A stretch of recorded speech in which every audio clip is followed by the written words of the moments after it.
Tompolasy tongovavy anterina ny arabo ambam-pirarintso antsika mianakavy tojo ny andro vaovao indray. Talata telopolo May 2024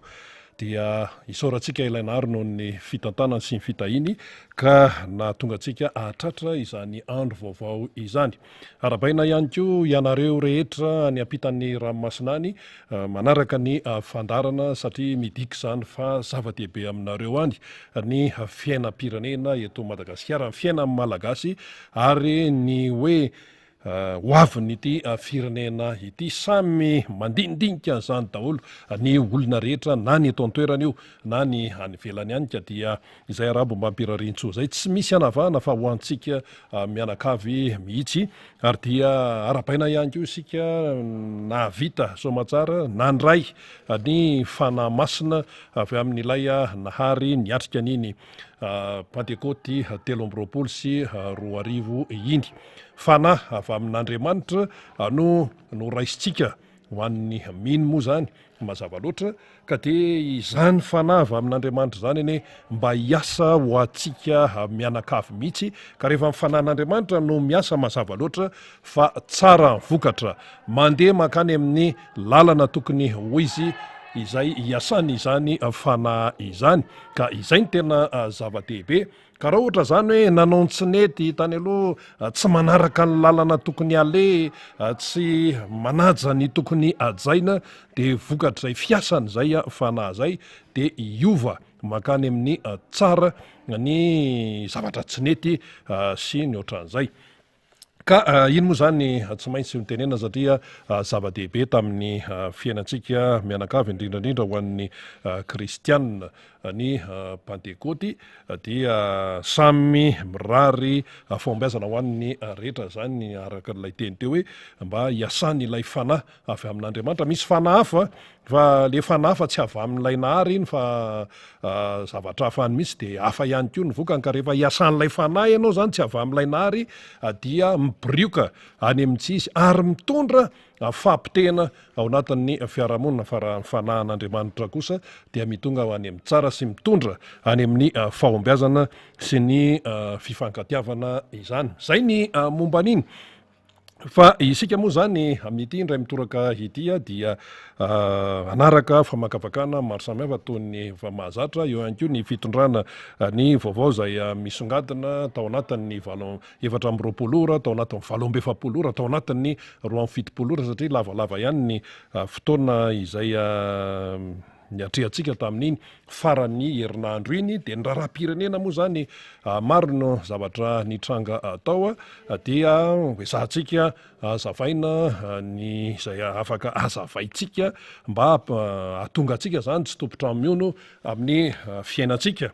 Ankoatran'izay raha ny an'io zany zao dia misongadina be mihitsy ny congrès paritra ataony ny antoko tiako Madagasikara ny faritry tasy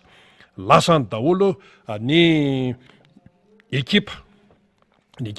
sy ny mpitarika ny londoam-pisorona sy ny mpikatroka rehetra zany ao anatin'izany hoe tiako Madagasikara izany dia any tasy indray ny mason'ny besinimaro amin'ity anio ity zany satria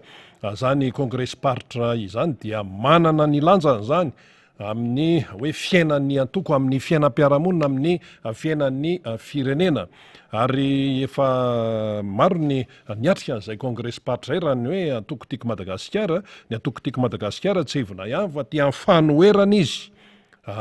Manoloana ny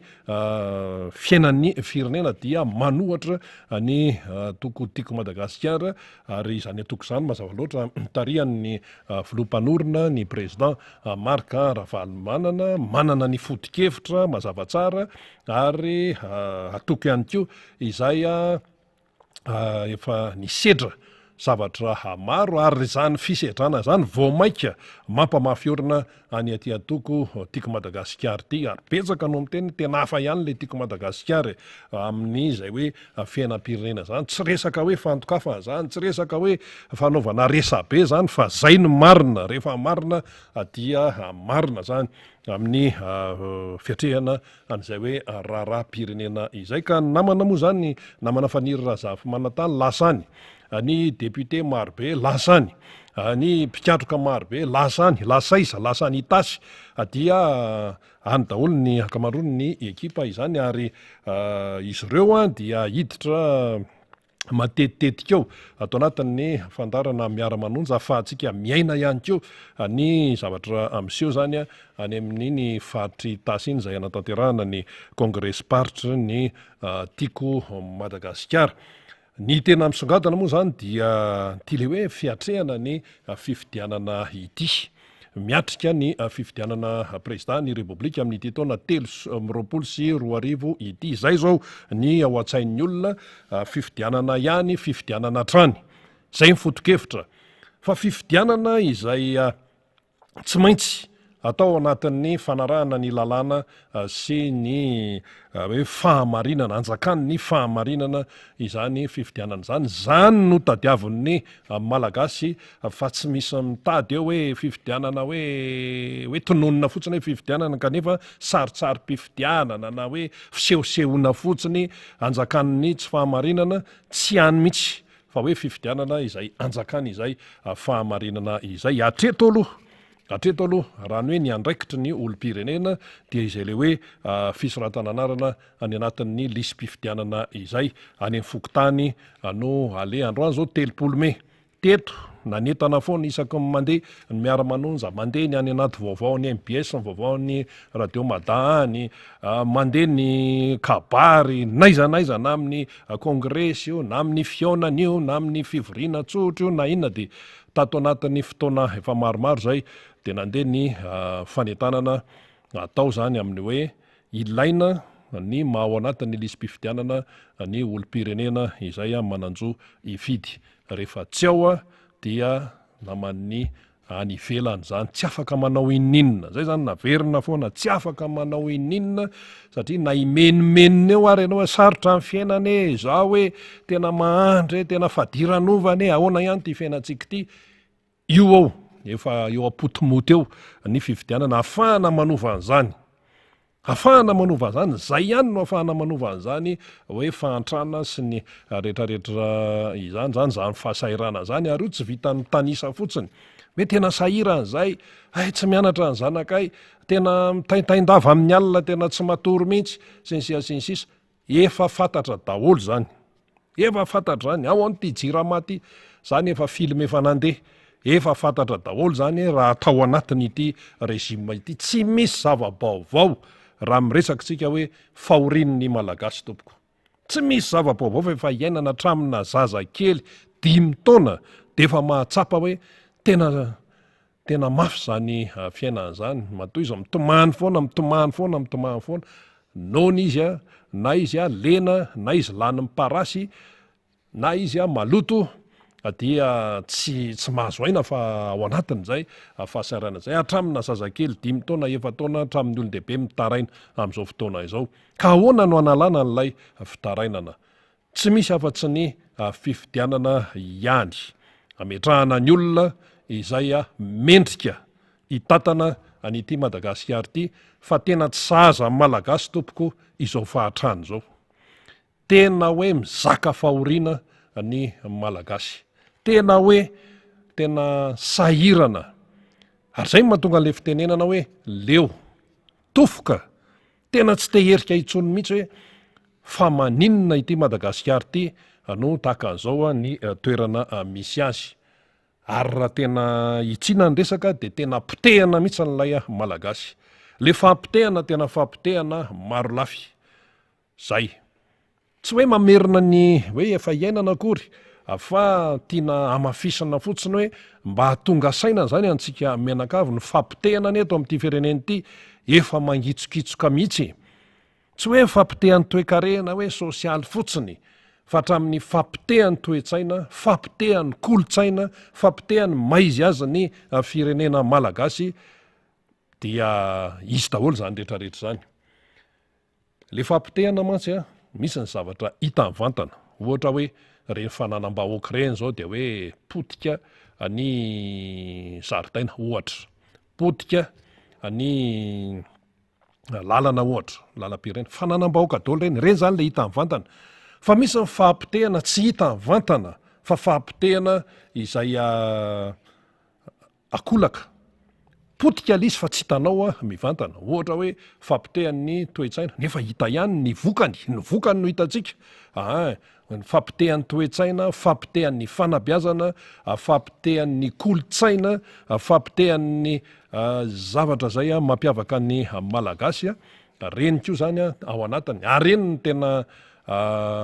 anisan'ny tena hoe zava-doza ankoatrany hoe fampitehana mivantana. Ka inona moa zany ny tsipotika eto amin'ity fireneny ity amin'izao fotoana zao? Inona ny tsipotika ahitana fampitehana daholo, dia ahoana zany? Ho jerena fotsiny amin'izao zany ve izy ity?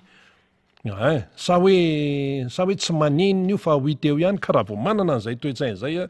dia toe-tsaina tsy afaka hivoatra mihitsy. Zao nefa ny tsara ho marihana ao anatin'izay. Raha ny zava-misy eto Madagasikara dia tena hoe afaka atao tsara ny mandroso sy mivoatra. Ary ny fitondram-panjakana amin'izao fotoana izao izay efa eo am-pamaraparanana ny fitaom-piasany. Raha tsy hanonontsika fa tsy ny président-ny repoblika dia tsorina hoe namantana zavatra efa hoe azo atao tsara ny manatsara azy. Azo atao hoe namatam-bonina zany satria ny régime izay nitombiasany ny régime nentin'ny président Hery Rajaonarimampianina izay nitombiasany ity régime ity dia namela zavatra tsara amin'ny ankapobeny raha tsy resaka sisy afa-tsy ny hoe taux de croissance 5,2 izay. Ny président Marc Ravalomanana tamin'ny 2009 namela taux de croissance 7%. Fa rehefa tonga le mpandimby nampidinika negatif ny hafarany. Toy izantsika ny famankafakana rehefa aveo fa efa ao ny namana fanira zafimatatany any itasy any efa andro zareo dia hitatitra izany ny zava-misy any zany zao hoe manahoana ny ambiansa any. Ao ary namana fanira zafimanatany efa anynareo tantarao ary ny zava-misy ary amin'ny congrès partra any itasy. Anao sehatra ary menanao avy hatrany fitenenana raha mahendrindao ary.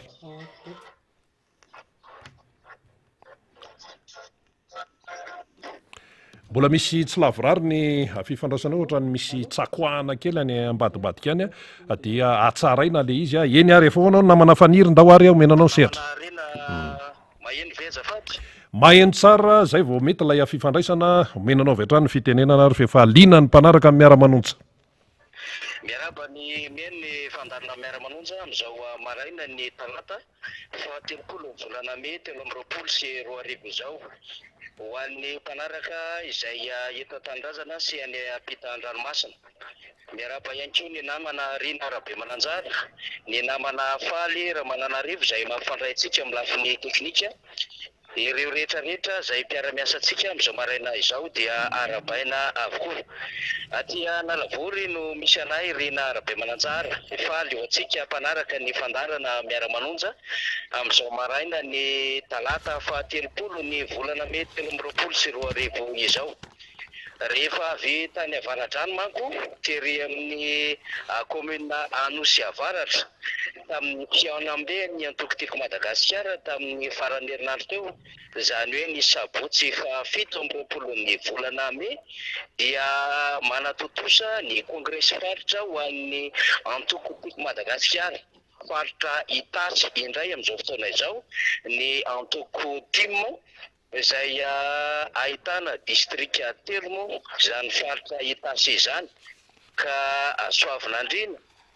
Miarinarivo, Arivomamo no mandrafitra izany faritra Itasy izany. Eto Analavory no anatanterahana azy ato amin'ny hôtel Mangabe izay voafaritra mialoha ary nahazon-dalana Somatsara no hanaovana izany congrès paritra izany. Anaty toerana mihidy ity toerana ity zany ary dia efa vorilana hatramin'ny maraina ireo tompon'andraikitra izay karakara izany congrès paritra izany.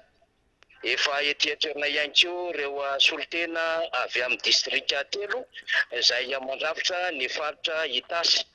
Hita eto ihany koa ireo avy amin'ny Distim, ny Comtim, ireo Fokotim, ny vehivavy sy ny tanora Tim ato amin'izany faritra Itasy izany. Efa mipetrapetraka avokoa ny fanomanana zany Rina Rabe Mananjara na ny lampiazo na ny toerana zay andraisana izao fiainana izao, ary efa miditra tsikelikely amin'ny toerana ireo mpikavana mpizaika hanatrika izany kongresy paritra izany. Ny aty amin'ny lalam-pirenena voalohany aloha Rina, raha anaovana fanamarihana dia tsara ny lalana, ary 100 kilometatra teo eo adiny 2 no nanatanterahana izany. Izay le tombotsoa amin'ny fahatsaran'ny lalana, satria dia tonga haingana mampihena ny consommation na carburant ihany koa, ary tsy miteraka faty antoka amin'ireo zavatra maro izay tanterahana samihafa zany amin'ireo adidy aman'andraikitra. Ninina tenena zay satria miavaka raha ny lalana aty amin'ny lalam-pirenena voalohany, ka izay no tsy maintsy hitondrana izay fanampim-panazavana izay, satria dia anisany mpamokatra ity toerana ity, satria aty Itasy aty dia mifanolo bodirindrina aminy eo ny faritra Bongolava, zany hoe feno Arivobe sy Tsoromanidy no mifanakaiky ny faritra Itasy, feno Arivobe sy Tsoromanidy no mandrafitra ny faritra Bongolava zany, ary mampiasa io lalam-pirenena voalohany io avokoa. Ny vahoaka aloha zany dia tsapa amin'ny lalana fa dia mamokatra ary miezaka manao izay tena asa fivelomana izay. Mahafinaritra mahita an'ireo tantsaha ary sarety maro mitanjozotra miaraka mivarotra, satria fotoana fampiakaram-bary zao dia mba jejejo ny tantsaha. Na izany na zany amin'ny toerana izay nijanona anay na ahafahana mifampiresaka amin'ireo vahoaka eny amin'ny lalana eny, dia hitaraina ny olona ny hamafy ny fiainana amin'izao fotoana izao. Hitaraina ny olona ny tsy fandriam-pahalemana aty ambanivohitra aty,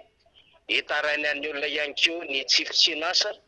ka izay tsy fitsinasa izay dia mitarika ny tsy fahafahana mampianatra ny zanak'izy ireo, mitarika ihany koa ny tsy fahafahana mitsabo ara-dalàna tsara ao anatin'izay hoe fahasalamana izay. Inona araka izany fa dia hitondra fanantenana betsaka ho an'ny vahoakan'ny Tasy izao kongresy paritra tanterahana amin'ity faraparany volana May ity, fa androany sy rapitso ity le atao hoe J-1 Rina Rabe Mananjara dia hanakatona ny fisoratana anarana ao anatin'ny lisy mpifidianana ny vahoaka malagasy, ka hanamafy ny fanentanana izay efa nataony hatramin'izay ny antoko-tiko Madagasikara.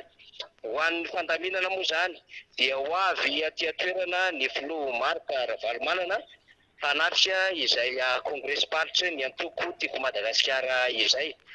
Dia eo ampiandrasana azy ny rehetra amin'izao fotoana izao, ny mpikatso ihany koa dia miditra tsikelikely amin'ity toerana ity.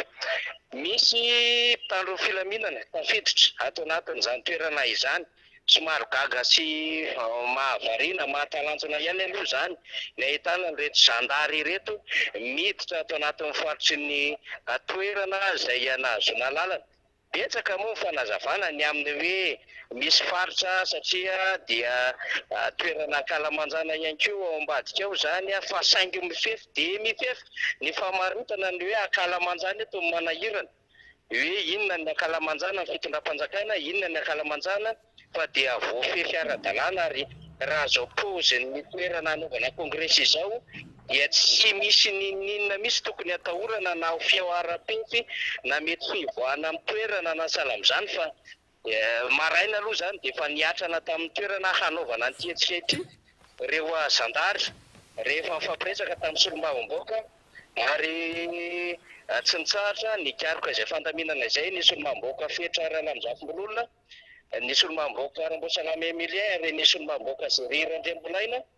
dia nikisaka ihany ireo mpitandro filaminana zany nazona lalana ho isika ity toerana ity. Ary dia niditra indray izy ireo angamba teo amin'ny 5 minitra teo, dia niditra tamin'ity toerana ity mpitandro filaminana vitsivitsy zandary, dia manana fomba fantikany azy izy ireo. Nisy olombamboaka Rodin izay voafidy tao amin'ny district Anarivomamy efa eto an-toerana dia miresaka amin'izy ireo. Tahaka izany ihany koa nisy olombamboaka Feno Rahalambomanana avy ao amin'ny boriboritany fahatelo dia miresaka amin'izy ireo ihany koa ny amin'ny hoe tsy dia tokony hisy ahina ty hetsika ity satria dia anaty toerana mihidy ary ny team hatramin'izay dia nahafehany izany hetsika izany. Ny team dia tsy mpandrobana sanatria izany mpanakorotana na tsy mahafehy an'ireo vahoaka ho aminy fa dia tena mafy tanteraka. Izay ilay atao hoe antoko tiako Madagasikara dia ny fampiresahana amin'izareo. Dia misy vitsivitsy ato anatin'ny faritra ihany moa izany fa dia avela eo tahaka ilay resahana hoe rehefa misaotra mpilaminana ny fikarakarana tahaka izao dia izay no tanjona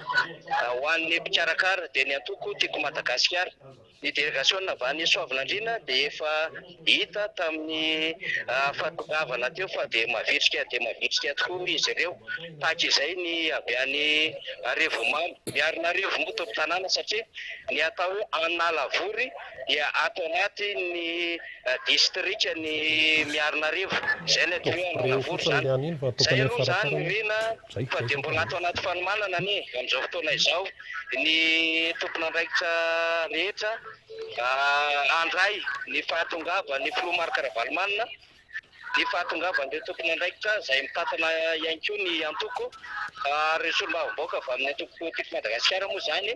no efa eto amin'ity toerana ety. Entsika ny ambadimbadika any angamba izay fidotoko ny hira faneva ny antoko tiako Madagasikara izay holedonina eto amin'ity toerana ity rehefa avy eo. Izay no fandehan-javatra aloha amin'ny ankapobeny Rina Rabemananjara. Ny raharaham-pirenena ny zava-misy amin'ny ankapobeny dia horesahana eo ihany rehefa avy eo satria ao anatin'ny fandaminana avokoa moa isika rehetra dia tsy maintsy horesahana eo ny fandaminana izay hoentina eo anatria ny rehetra zany. Fa ny vahoaka aloha zany dia miditra tsikelikely mamonjy ny toerana zany izay hanasana tsikatrikatroka mpikambana ao anatin'ny antoko tiako Madagasikara zany izay ety amin'ny faritry Tasy dia amonjy izay congrès paritra izay araka izay efa nahazoantsika ny fandaminana. Ny atao hoe faritry Tasy Amerika any zany dia Arivomamo miarina Arivo Soavinandriana ka ho antsika zany ao anatin'ireo faritra ireo ireo district telo ireo dia mbola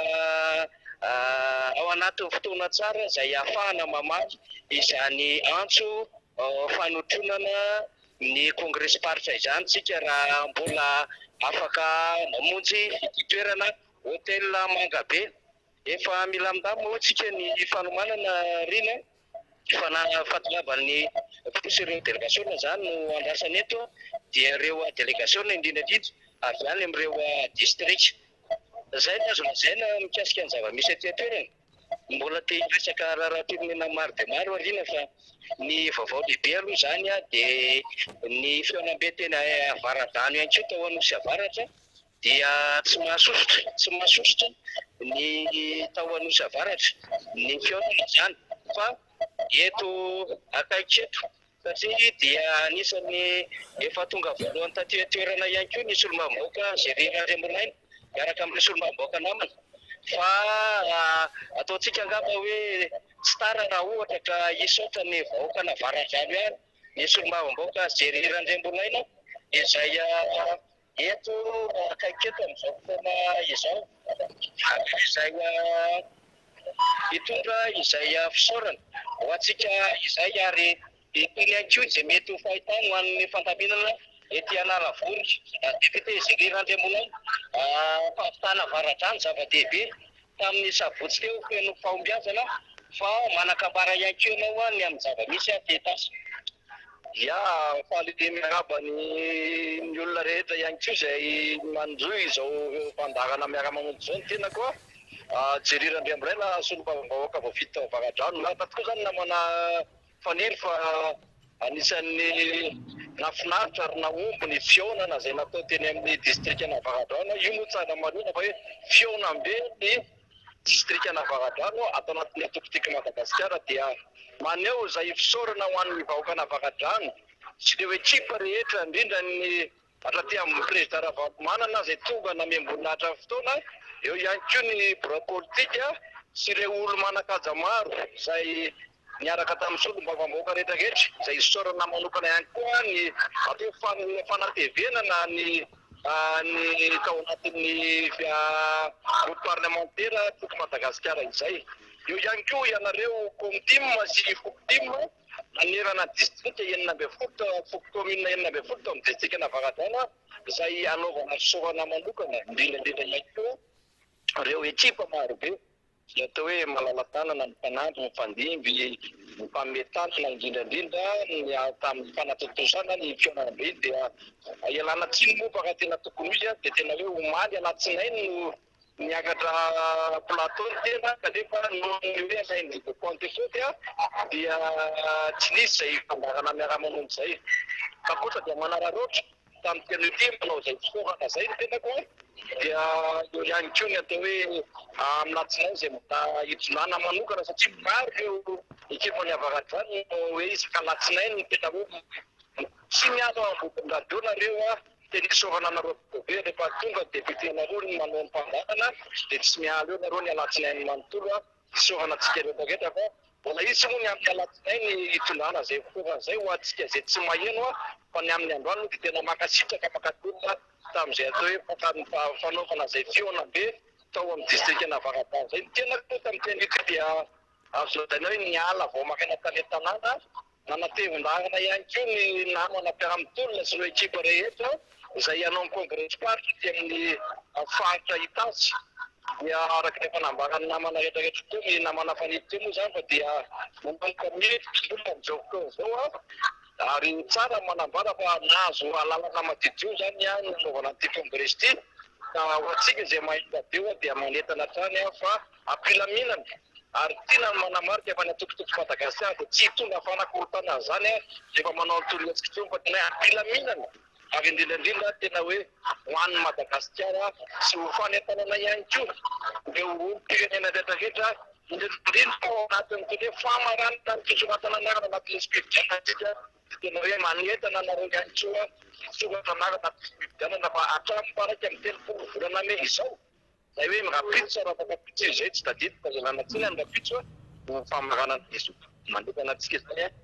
ny roso mbola hifanentana ihany koa amin'izay fanatonana izay tany sy ny borapotikany amin'izay fanavatana anarana zay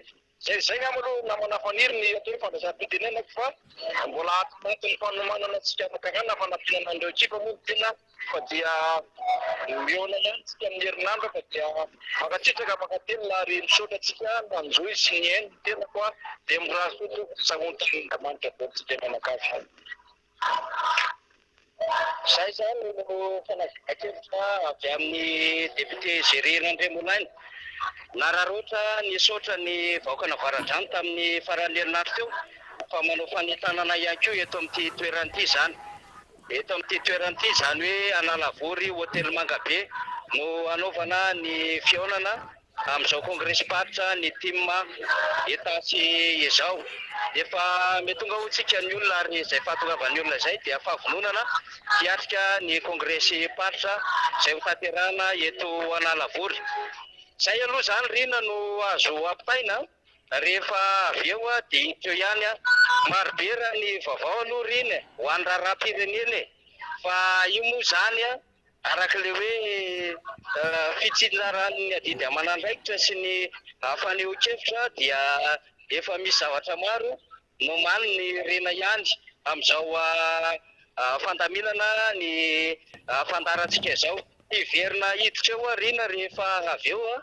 satria mbola misy andraikitra hafa koa zany izay ho tanterahako dia averiko kely aloha any amintsika any nosopatrana ny fandaminana ny fandarana dia miantso any rehefa verina rehefa misy indray ny zavatra azainy rina arabe mananjara faniry miainga vaty Analavotsy. eny ary isaorantsika ny namana fanira safy manantany zay mitatitra ny zavatra mitranga ny analavory any ao amin'ny hotely Mangabe izy teo satria tanterahana any zany ny congrès spartry ny antokotiky Madagasikara ho an'ny faritry itasy zay tsy ivona ihany fa ao zany ny arivo mamy miarina arivo soavinandrina. De maromaro ny zavatra nambarany namana faniry teo ny ainga taminy hoe lalam-pirenena voalohany moa iny, miainga ihany koa amin'ny fiainan'ny olona any zay mitondra ny fitarainana maro isan-karazany, tsy fandriam-pahalemana, zaza tsy mianatra, tsy anasa sy ny sisa. Zay le nitenentsika teo hoe zany fahavoazana rehetrarehetra zany de iraisan'ny rehetra io. Iraisan'ny rehetra io ary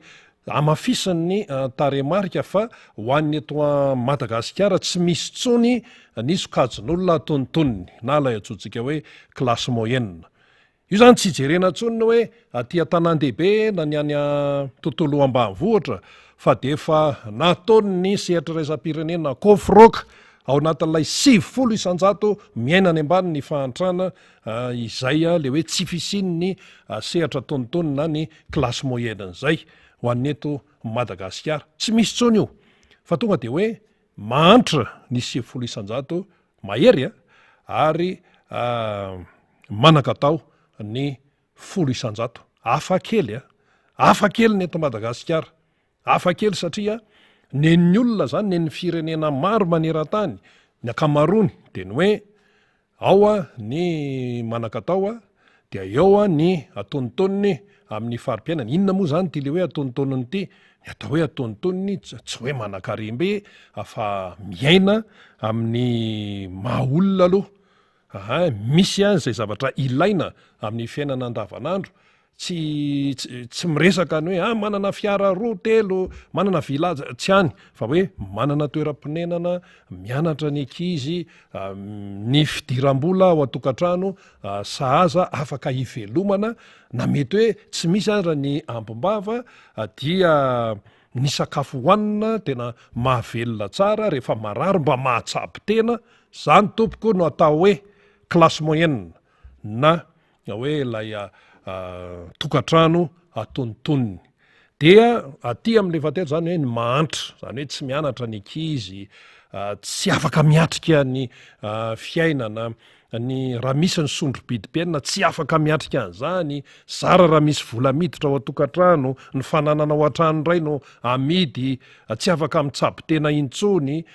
tsy anasa nefa maro an-trano, eny mianaka, valy mianaka ny sasany. Zany le miaina ao anatin'ny fahantrana. Ka ny 70 isanjaton'ny malagasy de ao anatin'io amin'izao fotoana zao fa tsy misy tsony ny classe moyenne eto amin'ity fireneny ity. Tena enjana be zany enjana be zany, tena manahirana no mieritreritra zany. Raha ohatra ianao na hoe tsy tena maraka ara ny atao hoe famakafakana amin'ny fiainam-pirenena, fa hoe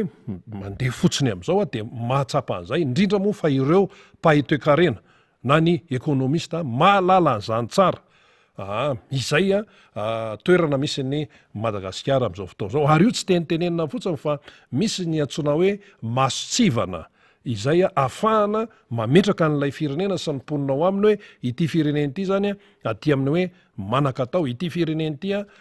tsy azo lazaina hoe mantra, tsy azo lazaina hoe manan-karena fa atontoniny, ary ity fireneny ity tena fadiranovana, farahidiny, zay le tena manala baraka, farahidiny. Fa i Madagasikara zany zao tena ao anatin'ilay farahidiny, marefo, mahantra velona, tena tsisy azo raisina mihitsy ao amin'ilay antsoina hoe Madagasikara. Dia porofony ilay fitarainana nataony tany tasy teo izany zavatra rehetrarehetra izany. Mitaraina satria izay no iainany. Dia ohatrany hoe tsisy mpitondra eto amin'ity firenena ity. Ny mpitondra misy,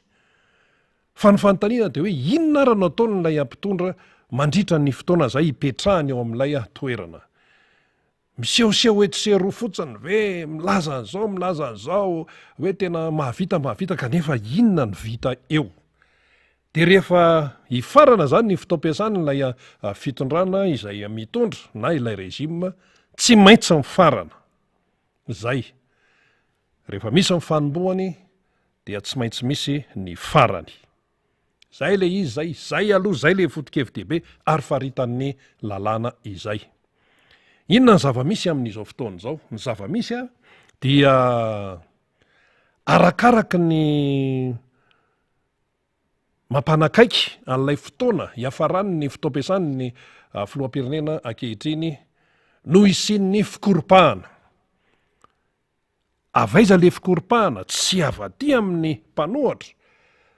Ny vahoaka malagasy tsy mikoropaka zany mihitsy fa ny ao anivon'ilay fitondrana no mikoropaka hita zany na ezahana fenina aza de hita mikoropaka. Ary rehefa mikoropaka zay ianao zany ao an-tokantrano ane jereo amin'ny fiainanao rehefa mikoropaka ianao a dia lasa voadonany atsy voadonatsinany atsy lasa tsy voahevitra tsara intsony ny zavatra atao, lasa tsy mipetraka intsony ny fanatanterahana ny programan'asa izay atao. Ka le am'izao araha ve mo misy programa sa tsisy programa ny fitondrana izay mipetraka teto amin'ity Madagasikara ity tompoko de samy laza daholo fa hoe samy nilaza talohany na teo amin'ny fitondrana azy fa hoe manana programa, manana projet de société, manana ny lamina isan-karazany hitondrany ny firenena. De ino no entiny eo anatrehan'ny vahoaka malagasy entiny andresen-dahatra rehefa ho avy ny fifidianana. Ty fitondrany ty laza tamin'ny fotoan'andro fa manana an'izany. Samy naheno sika mianakavy zany. Zay filazany azy aloha filazany azy hany fa hoe manana programa zay de natao nampilendalenda be de natao daholo ty fivoriana rehetrarehetra ty niantsona vahiny nisy vazaha any ny horonan-tsary any de natao tsara daholo ny décoration amin'ny efitra sy ny sisa de mikatakata be daholo dikany hoe le mikatakata moa zany hoe tena hoe miaingo be daholo ny olona zay tao tam'izay any ny horonan-tsary dia nalefa naseho amin'ny malagasy hoe izao ny fomba hitantanana nyty Madagasikara ty ary zay de tena manome toko mihitsy no tadiavina ny teny hoe inona ny teny tena malaza azy tena nao velo rano mihitsy. Lalina be ny dikan'izany velo rano zany amin'ny teny malagasy satria rehefa tsy mahavita n'ilay velo rano nao fanekena dia misy tambony miverina aminao iny ary ho adinina ianao rehefa tsy mahavita an'izany hoe velo rano zany amin'ny fomba fisainana malagasy zany amin'ny teny frantsay misy hoe fianianana de atao hoe serment fa tsy mahadika ny antsoina hoe ny teny hoe velo rano zany. Le velo rano mbola mafimafy kokoa satria rehefa tsy mahavita an'le velo rano ianao mifanaraka vely rano dia ho antanina ianao ao aoriana, ho antanina ianao ahoanty dia eo anao fa mianahana eo dia amin'ny fomba fisainana malagasy zany amin'izay le hoe velo rano zay rehefa tsy mahavita an'le velo rano nataonao ianao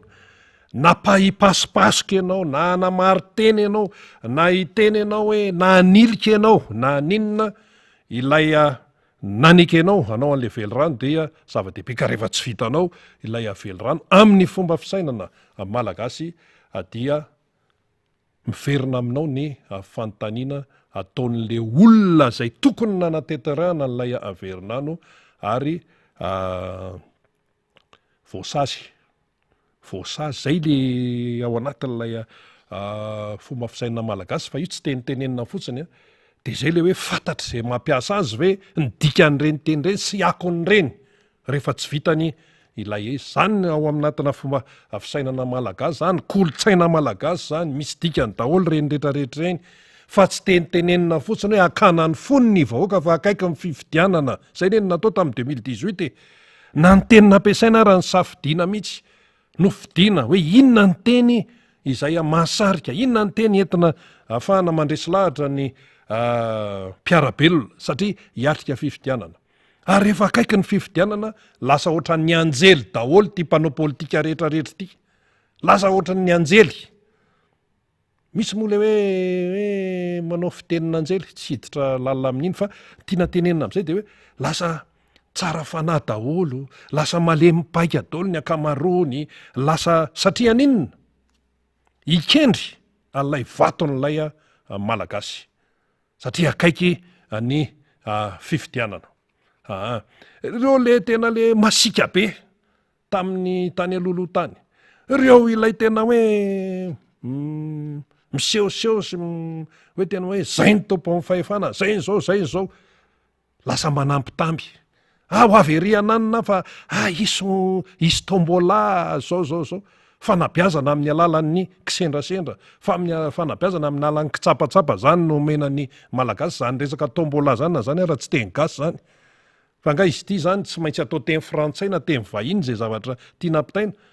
Tsy fantatry ny olona any ambanivohitra zany tombola zany, tsy fantatry ny mpiandromby zany. Zay resaka hoe tsapavitana sy ny sisa tsy izany no ilain'ny malagasy amin'izao fotoana zao. Ka izany zavatra rehetrarehetra zany efa fantatra ankehitriny, efa fantatra zany. Ka dia io moa zany zay nanao velorano tamin'ny vahoaka malagasy azy ny azy. Fa ny fantatra aloha zany zao de hoe akaiky dia akaiky amin'ny fifidianana rehefa nanome toko moa zany ny eo anivo amin'ny fitondrana amin'izao fotoana zao hoe tsy maintsy misy fifidianana amin'ity taona ity. Dikan'izay moa zany de hoe avoaka ny daty amin'ny fomba ofisialy de atao ny fanaingana mpifidy sy ny sisa. Zay zany ny raha ny lalàna de hitantsika eo ny fandehany de rehefa ivoaka io daty io de mandeha amin'izay le compte à rebours manisa miemotra. 10 andro sisa, 9 andro sisa, 7 andro sisa, 7 andro sisa de farany tonga ilay fotoana. Ka arakaraky ny anatonan'izay fotoanany hoe fifidianan'izay no mampikiropaka ny tompona andraikitra isan-karazany amin'izao fotoana zao. Zay ny maheno mahafantatra ary betsaka ny namana no miasa na fianakaviany io na namany io na inona io paritaka any amin'ny toeram-piasana maro samihafa ihany, tsy eto Antananarivo ihany fa hatrany amin'ny faritra. Indrindra amin'ny tontolon'ny asam-panjakana. Betsaka no miteny hoe tena manahirana, moa tsy manahirana lizy fa tena tsy hita zay ilazana azy. De ny tena moa miteny hoe nareo aza miolakolaka tsy hita zay ilazana azy ahoana mandeha sa tsy mandeha ny asam-panjakana, ny raharaha-mbahoaka. Asam-panjakana zany mantsy asam-bahoaka zany. Raha miteny hoe mpiasam-panjakana zay mahavantana, fa ny tena marina de hoe mpiasam-bahoaka. Zay ny tena marina, zay mpiasam-bahoaka satria ny mpiasam-panjakana ny karaha ny vahoaka malagasy satria ny vahoaka malagasy zany amin'ny ankapobeny hoe misy hetra izay aloha. De aiza le tamberina zany ao anatin'izay ka le mpiasam-panjakana ihany koa reraka izy. Zara raha mahavelona ilay karama le mpiasam-panjakana le hitantsika mivantana zany fa mbola misy io koa moa mbola misy sokajy isan-karazany. Aiza ahoana ny tena fandehany? Mba te hamme zany ny tena hoe faiza-manaony sy ny atao hoe zay azony atolotra ny aty amin'ny tontolon'ny asam-panjakana fa tsy afa-manoatra izy satria lay vola mihitsy no maivana be. Ka nga io matanjaka fotsiny le resa-bola fa tsy maintsy misy ezaka ao, tsy maintsy mataonao zay hampatanjaka ny toe-karenao. Fa io tsy vitany hoe zay manao fampanantenana de le izy anie tena tsy niankina taminay fa zao hoe nisy antony natonga an'io. Ny atao hoe fitondrana tompoko dia ny asany de mitady vahaolana ho an'ny olana izay mianjady amin'ny vahoaka izay hoentina. Zay ny ilana ny mpitondra fanjakana. Zay ny ametrahana azy eo. Ka raha izy zany ny mpitondra fanjakana zay isy filoham-pirenena ho avy eo de zay no andraiky ny aloha voalohany indrindra ary izy anie nanao fianianana. Ary ao anatin'ilay fianianana ataon'ny filoham-pirenena rehefa manao an'izany ny filoham-pirenena ao anatin'ny firenena anankiray anisan'izany ny eto Madagasikara de misy teny ao hoe hikatsaka mandrakariva. Zay le foto-kevitra, tsy ataontsika hoe texto be le izy hoe tena hoe adika hoe mot par mot fa de hoe avoakantsika le foto-kevitra rehefa manao fianianana tompoko ny filoham-pirenena izay lany tamin'ny alalan'ny fifidianana eo anatrehan'ny mpitsara ao anatin'ny fitsarana avo mba lalam-panorenana dia misy teny ataony eo manao hoe hikatsaka mandrakariva ny asony vahoaka, asony firenena malagasy. Misy an'izany ao. Ka ity fitondrana efa hifarany ity ve mikatsaka mandrakariva ny masony malagasy? Fikatsahana ny masony malagasy ve ny ahoana zao reny Rothschild reny raha iverina kely aiza zao ny vokany? hikatsaka mandrakariva ny tombontsoa amin'ny malagasy ve ianao de teleferika hikatsaka mandrakariva ny tombontsoa amin'ny malagasy ve ianao arak'ilay afiananana dia totovanao ny tambarin'olona ry ananina ry nefa ny olona tsy menao vola miovaova foana ny trasa azy resaka autoroute sisiasinsisa hikatsaka mandrakariva ny tombontsoa amin'ny malagasy ve ianao de saika ho totofanao ny tambarin'ambotry manjaka de aveo anao tsy nahovoka tao fa tsapainao aloha aloha tsapainy reto le mponina ambotry manjaka reto fa sao de anaiky any fa de anaovana be midina hitondrana miaramila sisiasisisa fa tsy nanaiko ny tao de akisaka ao ary any ndrefandrefana ny tasy anyray no anaovana an'ilay hoe programma sisisa zany ve ny fikatsana mandrakariva ny tombontsoan'ny malagasy tsy zany no izy matony ny vahoaka malagasy mahantra velona takan'izao sy fadiranovana sy farahidiny dia tsy tateraka zany lay zavatra nampanentanany de zao isaky ny mandeha ny fitsekerana sy ny fitarainany vahoaka malagasy noho ny fahantrana de zao foana no eno valiteny ataon'ny eo anivon'ny tompon'andraikitra mitatana ny firenena amin'izao fotoana zao raha mitentsika hoe régime tsy olona ray oka aloha zay azava tsy resaka olona le izy eo ny hoe ny resaka olona fa hoe lay régime zany de lay fitondrana satria ny fitondram-panjakana ny ekipa misy sefo ao de misy ny miaraka aminy miara-miketrika sy ny siasinsisa zany hoe ny raha fahefanam-panatanteraka zany de eo fiadinan'ny repoblika eo ny primature fa rehefa mitaraina ny olona rehefa mitsikera ny olona de zao foana no eno valiteny avy any amin'ny fitondram-panjakana ka le izy tena tsy vidiny satria teo ny iny covid iny ane tena nanimba zavatra betsaka iny tonga ko ny cyclone dia inona moa no afaka atao fa reny tena voajanahary reny ka tsisy sarotra be ny miatrika an'ireny fa zay no natonga ny toekaretsika tena ho simba zay no natonga ny fiainantsika tena ho sahirana tahaka an'izao tena iny covid iny iny cyclone iny de raha tsy zany hoe hitanareo le ady tany Ukraine ka raha tsy farana mihitsy zany ho ady any Ukraine io mandrak'izay doria mena de antra velona foana zany ny gasy satria hoe no ny ady any Ukraine no mahatonga ny toekarem-pirenena ho potika ny tena marina nefa de izao felana baly zany satria omenantsika menakavy ny ohatra ary zay samy teny eto fa raha ny président Makaravalo manana ny teo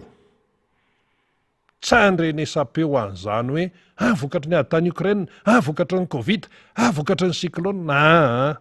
tsy niteny zany azo antoka zato isanjato ary tsy miala bala ary ny tiako Madagasikara izay ny président Makaravalo manana no mitarika azy dia mazava tsara ny foto-kevitra tsy misy an'izany problema tsy ahitam-baolana zany fa le olona mihitsy no tsy mitady vahaolana ary rehefa tsy mitady vahaolana le olona de izy ny lasa olana raha miresaka fiainam-pirenena zany aloha no nampianarina anay hoe raha misy olona anankiray zany tokony hitady vahaolana izy ka rehefa tsy mitady izy de izy ny lasa olana de raha misy olona ray roa telo efatra ohatran'izay de potika ny fiarahamonina potika ny firenena tokony hitady vahaolana izy de tsy mitady fa inona no ataony manilika any amin'ny hafa na manadio tena tsy zany anie no ndrasan'ny vahoaka malagasy tsy raharahan'ny vahoaka malagasy tompoko zay resaka hoe ka nisy coronavirus teto samy nenan'izany daholo misy ady any Ukraine misy cyclone ka zay no tsy nahavitana ianao tsy raharahan'ny vahoaka malagasy zany tsy maintsy mahita ianao satria ianao nanao fianianana hoe hikatsaka mandrakariva ny tombontsoan'ny malagasy tombontsoan'ny mpiarabelona tao anatin'ilay fianianana zay natao arakaraky ny siny ny olana no ahafantarana ny fahaizan'ny mpitondra averiny indray-pandeha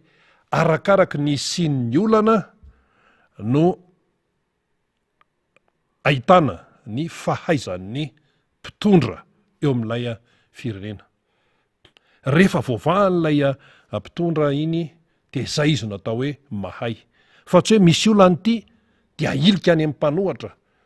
aingana de aingana mihitsy amiteny ka nytiako Madagasikara anie no mahatonga an'io tsy hahafahanay miasa ianao manana ny fahefana ianao manendry olona isako misy conseil de ministre de misy fanendrena olona mpiasa-panjakana mono fa ngano tiako Madagasikara manendreny reny fa ngano tiako Madagasikara no mamoaka ny décret-an'ireny fanendrenan'ireny olon'ireny. Fa ngano RMDM manao an'izany, fa ngano Panorama manao an'izany, fa ngano ny inona manao an'izany, fa ngano ny HVM manendre an'izany. Ny fitondrana amin'izao fotoana izao no manana ny fahefana amin'ny fanendrenan'ny olona isan-karazany ka tsy misy azo ialana bala io. Tsy misy azo ialana bala. Dia izay no tadiavin'ny vahoaka malagasy aloha averina kely mihitsy hoe ny vahoaka malagasy tsy miraraha izany ady any Ukraine izany, alao hifanjeva ao. Zelensky sy Poutine anazy ihany izany. Ai coronavirus. Iny ary niatrika ny coronavirus efa nitondra ny anjara brikiny taty amin'ny président Marc Ravalomanana hoe mampirisika antsika hanao vaksiny, hidio ny sistany sy ny sisa. Taty amin'ny mpanohatra no niteny an'izany. Teny an'izany ny président Marc Ravalomanana, niteny an'izany maro taty amin'ny mpanohatra. Hoe vaksiny, efa izany ny ataon'izao tontolo izao.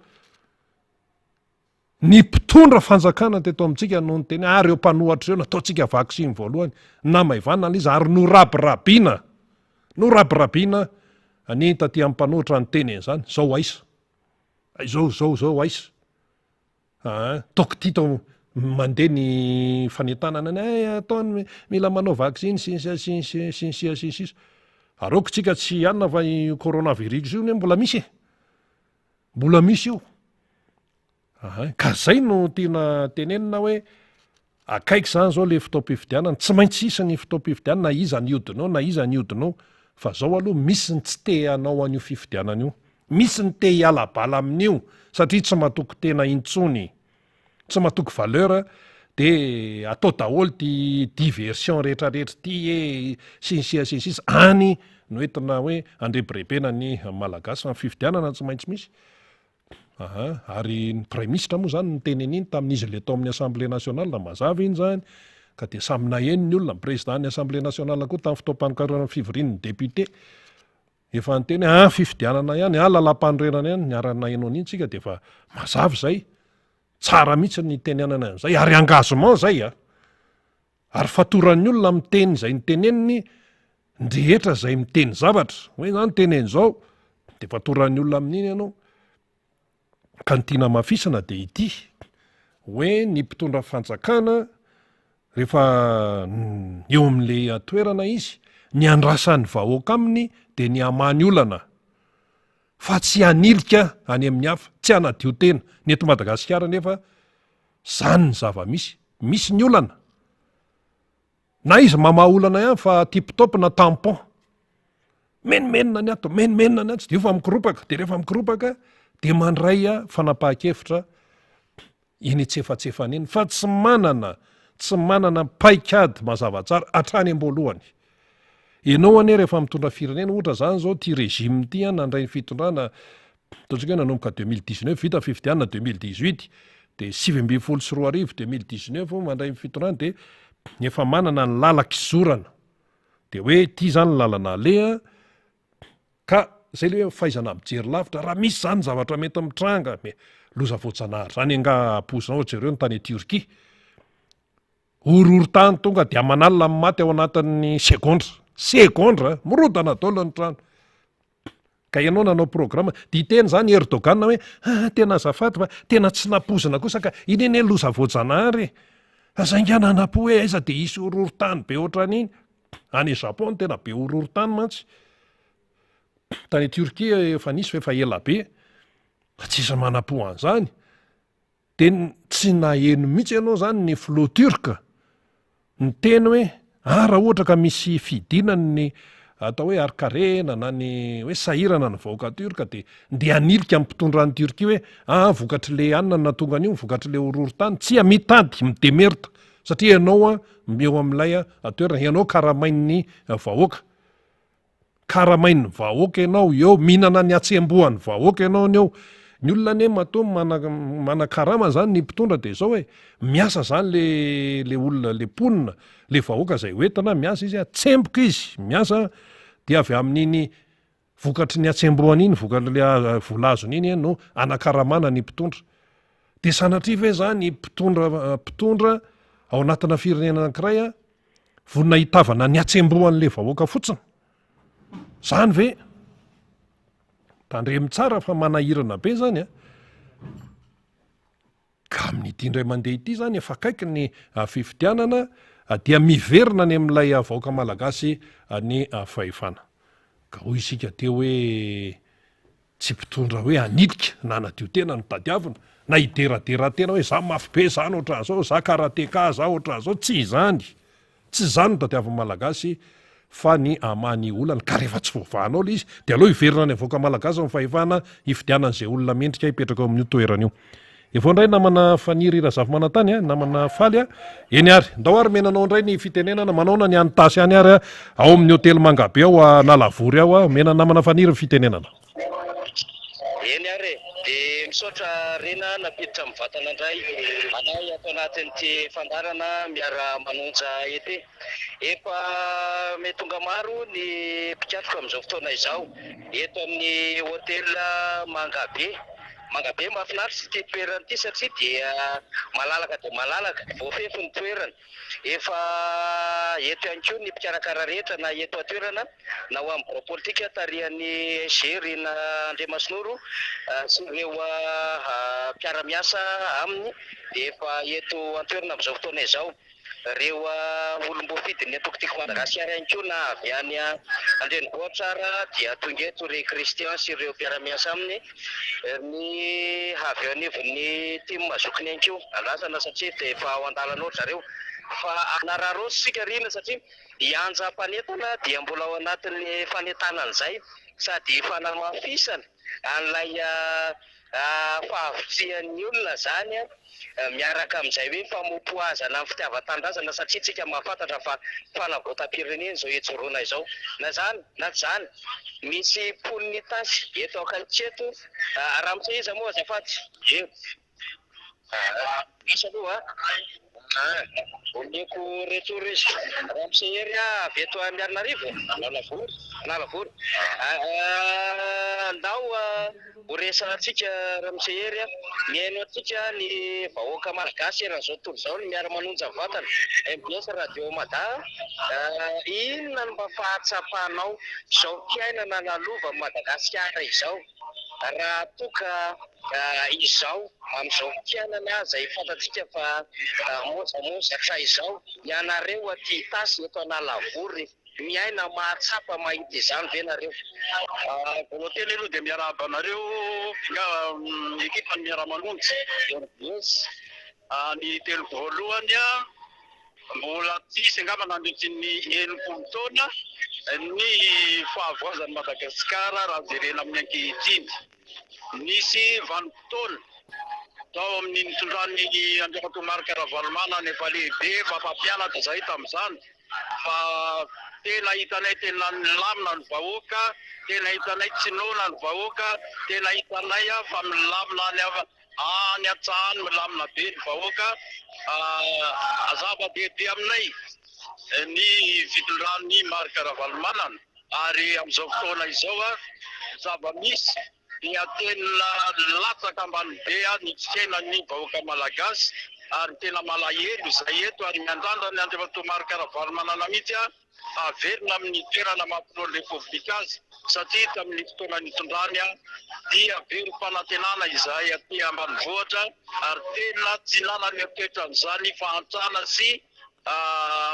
tsy fisian'ny sakafo sy ny karazan'izany dia mankasitraka anareo MBS miara-manonja manatrika na eto ny fahitanao ny vahoaka ny tasy ataontsika hoe 8 no tsy teo ampitantarina firenena intsony ny filoha Marika Ravalomanana teo amin'ny 24 izao manahoana fahitanao any vahoaka itasy ara-piainana manokana itasy zany raha ny tena izy toerana mamokatra faritra mamokatra zany itasy zany ary ny tena izay miresaka aminareo eto dia be ny tanàna teo aloha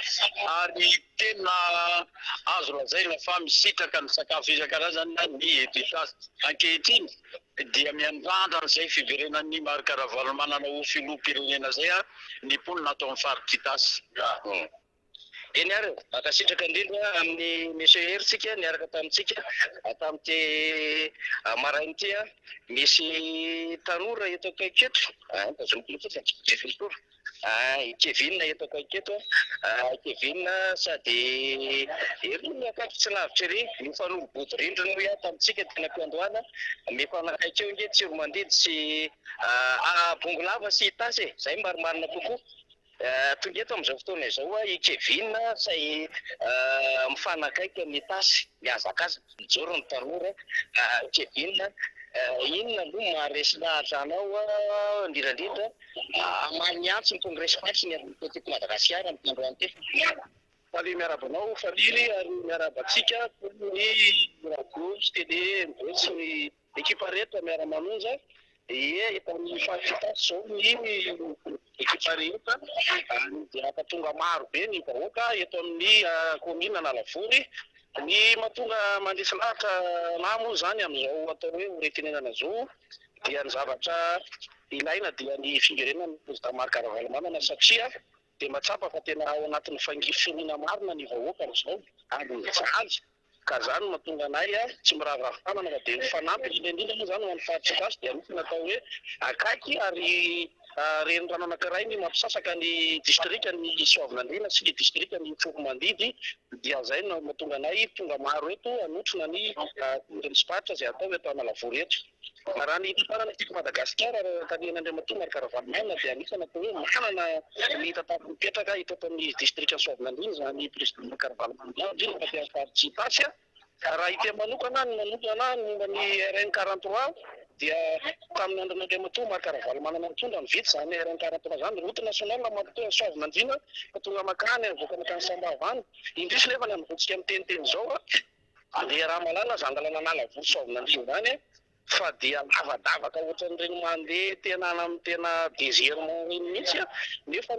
dia lalana tsara dia tsara zany napetraka président Marc Ravalomanana tamin'izany fotoana izany ary anisany tena sitraka an'izany vahoaka ny district ny Soavinandriana indrindra ny commune Befy Ampary Soavinandriana Analavory ito ary izany jiro zany dia anisany nazo an'izany ny commune maro tonga hatrany mpakatrana mananasy commune mananasy Andriamatoa président Marc Ravalomanana nametraka an'izany indrisy nefa ny amin'izao fotoana izao fa dia tapaka lava reny ny jiro aty amin'ny district ny Soavinandriana na anisany teo hoe hitantsika angamba mandeha mifangrevy ny commune Ampary zay tao amin'ny fokotany Amboratsiazo nohony atao hoe fanapahana zany jiro zany lava reny dia zao mampantantenana hoe mbola misy fanjakana ve ty amin'ny party tasy aty ka zany nijoronay tsy miravoravo tanana te hanaovany ty firenena ty fa matsapa fa tena mijaly araka fototra ao anatin'ny fijaliana ny vahoaka malagasy manahoana ny fanetanana Kevin ny Soavinandriana Tsoromandidy Marevile atao anatin'izay hoe fanaovana ny refantifital zao raha pitsy le farany zay eny koa fa malakambary ianao Kevin raha ny fahavitrian'ny mpifindy aloha zany vahoaka malagasy dia vonona ny vahoaka satria tsapatra tena tsapany koa ny mpanginy firina ary matsapa izy fa hiverina aminazy ny atao hoe pouvoir na fahefana dia marisika ny olona nipidina manokana any amin'ny atao hoe district ny Tsoromandidy any dia fa tapaka hatrany amin'ny 5 amin'ny 20 isan-jato ngamba ny olona vonona hifidy ary rehefa ny tanànay moa zany tombana amin'ny fifidianana ary rehefa vonona daholo ny olona ary miandry an'izany atao hoe fifidianana zany dia toraka izany koa ny district ny Soavinandriana izay atao hoe nandalo ny tany ny tena tao anatin'ny fotoana maromaro fa vonona daholo ny olona ary miandry an'izany atao hoe fifidianana fa dia vonona fa malagasy andray an'izany fahefana zany ka isafidy ny vahoaka izay tena tiany ary vahoaka dia olona kristianina ny akamaroantsika ka mino izahay fa olona tokony matahotra an'Andriamanitra no filoham-pirenena hitondra ny firenena mamitsika ity saotra Kevin maraha manafana ary manakopakopatana ma ho anareo amin'ny MBS sy miara-manonta rehetra ao saotra tokola makasitokola hitantsika amin'izany fa manana ny fomba fahitany zava-misy ireo mponina aty lavitra aty maharaka tsara ny zava-misy ny fiainan'ny firenena maharaka tsara ihany koa ny fiodikodin'ny raharaha politika na inona mety hoseho ansia mafina dia maharaka tsara fa tsy hoe lavitra koa ny renivohitra dia tsy mahara-baovao na Mangatsitsika azo dokodokina na ampesompesona amina lalana makety na amin'ny alalan'ireny serasera politika na fizarazarana vary na resaka t-shirt zany na amin'ny endrika famerimperena samihafa dia rehefa mandeha aty ambanivohitra aty tsika ry izay moa tsy moa no ezaka ataotsika ry natao anatin'ny fandarina miara-manonja izay esorana betsaka ho an'ny Rina Rabemananjara ifalina mananarivo sy ny ekipa rehetra satria ny fandaminanay dia misafidy ny mijanona toerana moa zany namana amin'ny alalan'ny fanentanana sy ny fizaram-baovao izay kosa dia manao ny terrain zany na ny kianja tahaka izao dia rehefa mandeha ohatran'izao zany mahita ny realité na ny zava-misy marina tsika Rina amin'izay fiainan'ny vahoaka sy ny etaetan'ny vahoaka samy hafa izay rehefa avy eo dia ampiteny ihany koa tsika ny andriambavilanitra izay afaka maneho hevitra eto anivon'ny fandarana miara-manonja MBS Radio Matin fa dia mbola betsaka moa zany ny fandaminana ao ambadika ao nefa avitrehan'ny mpizaika mpikatika koa dia tena maro dia maro ary tsy mitsahatra miditra izany faritra hanaovana ny kongresy faritra izany izay indray zany amin'ny ankapobeny Rina no azo nentina tamin'ny fandaran'ity fa rehefa avy eo dia ezaka ihany zany ny hiditra eo mbola any an-dalana any ny filomarika Ravalomanana ny tompon'andraikitra samihafa efa eto atoerana eto any ambadika any dia rehentsika ianja mpanentana izay mitondra ny fanentanana samihafa zany ary miezaka ihany koa zany manao izay fampahafantarana ny zava-misy androany izay ara no azo ampitaina indray Rina Rabemananjara rehefa avy eo indray dia miditra eo ny tenako mampita ny vaovao azy. Eny ary isorantsika namana faniry any Itasy any amin'izao fotoana izao mampita ny zava-misy, mampita ny akon'ny kongresparitra ho an'ny tiako Madagasikara ho an'ny faritra Itasy tsy ivona zany fa Itasy dia ahitana ny Arivomamo, Miarinarivo, Soavinandriana ary misy ihany koa ny fatra izay amin'ny fanolo Bodirindrina tahaka izany ohatra ny Bongalava ary betsaka ny olona avy any Tsoromandidy iny sy ny manodidina rehetrarehetra iny lasa tonga ao Nalavory hiatrika an'ity kongresparitra ity. Kongresparitra inona moa ny dikan'izany? Ny kongresparitra dia ampitana afatra fanamafisana izay efa nampitaina hatramin'izay, fanamafisana ny foto-kevitra izay ijoroana ary fanomezana torolalana isan-karazany ihany koa ahafahana miatrika zany ny raharaha politika sy ny raharaha-piainan'ny malagasy indrindra tsika hiatrika fifidianana filohan'ny pirenena. Dia eo foana ny fanentanana ny ampiray-tanindrazana amin'ny fisoratana anarana any anatin'ny lisam-pifidianana ary anara-maso sy anamarina ny mombanao zany ao anatin'ilay lisam-pifidianana any anivony ny Fokotany. Any amin'ny Fokotany no ale mbola misy ny anio mbola misy ny Rapitso iray manontolo Rapitso Alarby zay zany no voalazan'ny lalàna dia tsara ho fantatsika izay satria tena zava-dehibe no ao anatin'ny lisam-pifidianana satria rehefa tsy ao ianao na diso ny mombanao dia ny hafa no tonga le fiteny hoe ataony amin'ny fanaovana azy, ataony amin'ny fahaizana azy. Dia sanatria ve ianao anaiky hoe ianao tokony ho ao zany dia ny hafa ary no manararoatra alay hoe fahadiso ny mombamombanao na hoe tsy ao ianao nefa fantatra ny sasany hoe ianao zany eo amin'ilay Fokotany dia ho ampiasaina iny dia ampiasaina amin'izay anaovana azy ihany dia efa tsy fahamarinana ny dikan'izay fa ianao olom-pirenena no ny tompon'andraikitra voalohany amin'ny tenanao zany. Ny amin'ny hoe ahoana ny fifidianana anjakany ny fahamarinana miady an'izany tsika ity fahamarinana ity any tsy resahana fotsiny fa eto ny fahamarinana dia eto akaikiny eto ny ratsy. Le ratsy amin'io misy endrika be dehibe misy fitenin'ny malagasy hoe ambodimy tafy odi-janak'ondry, fitenin'ny malagasy zany. Dia fitenin'ny malagasy hoe me tsara vela tsia, ny ety ivelany tsara fa ny ao aminatiny eo kay tena ratsy be. Dia ny ratsy zany ao manao zay ho afany mihitsy ka manoloana n'izay rehetra zay zany tsy maintsy hoe miatrika ala hoe mba hahafahana mampanjaka ny fahamarinana tsy tenenina fotsiny le izy fa tsy maintsy hampanjakaina ny fahamarinana mba hivoahan'ilay tena hoe vokatra tena mazava sy araka zay le izy sy araka ny tena safidim-bahoaka sy araka ny tena safidim-bahoaka ny voakeo fa tsy hoe voka-pifidianana izay nateraky ny alabato, nateraky ny tsy fanajana lalàna, nateraky ny familiviliana saim-bahoaka, nateraky ny fandrebirebena isan-karazany, hoe nateraky ny fanaovana raha-matahora etsero, nateraky ny fanakorontanana ny lisy-pifidianana, tsy zay. Satria raha ohatra ka filoham-pirenena mivoaka na tenenina hoe lany tamin'ny alalany lisy-pifidianana misaviritaka ambony ambany, raha filoham-pirenena lany tamin'ny alalany korotana any amin'ny fanatanterahana ny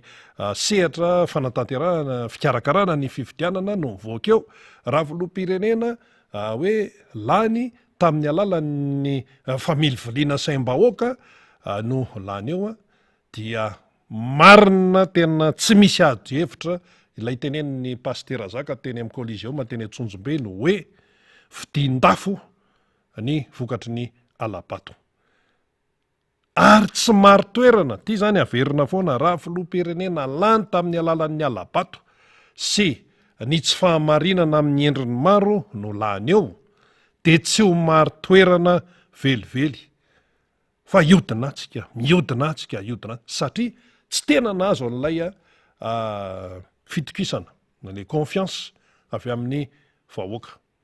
Tsy maintsy zany no hitranga eo, tsy maro toerana. Ary efa tsy maro toerana le olona eo amin'le seza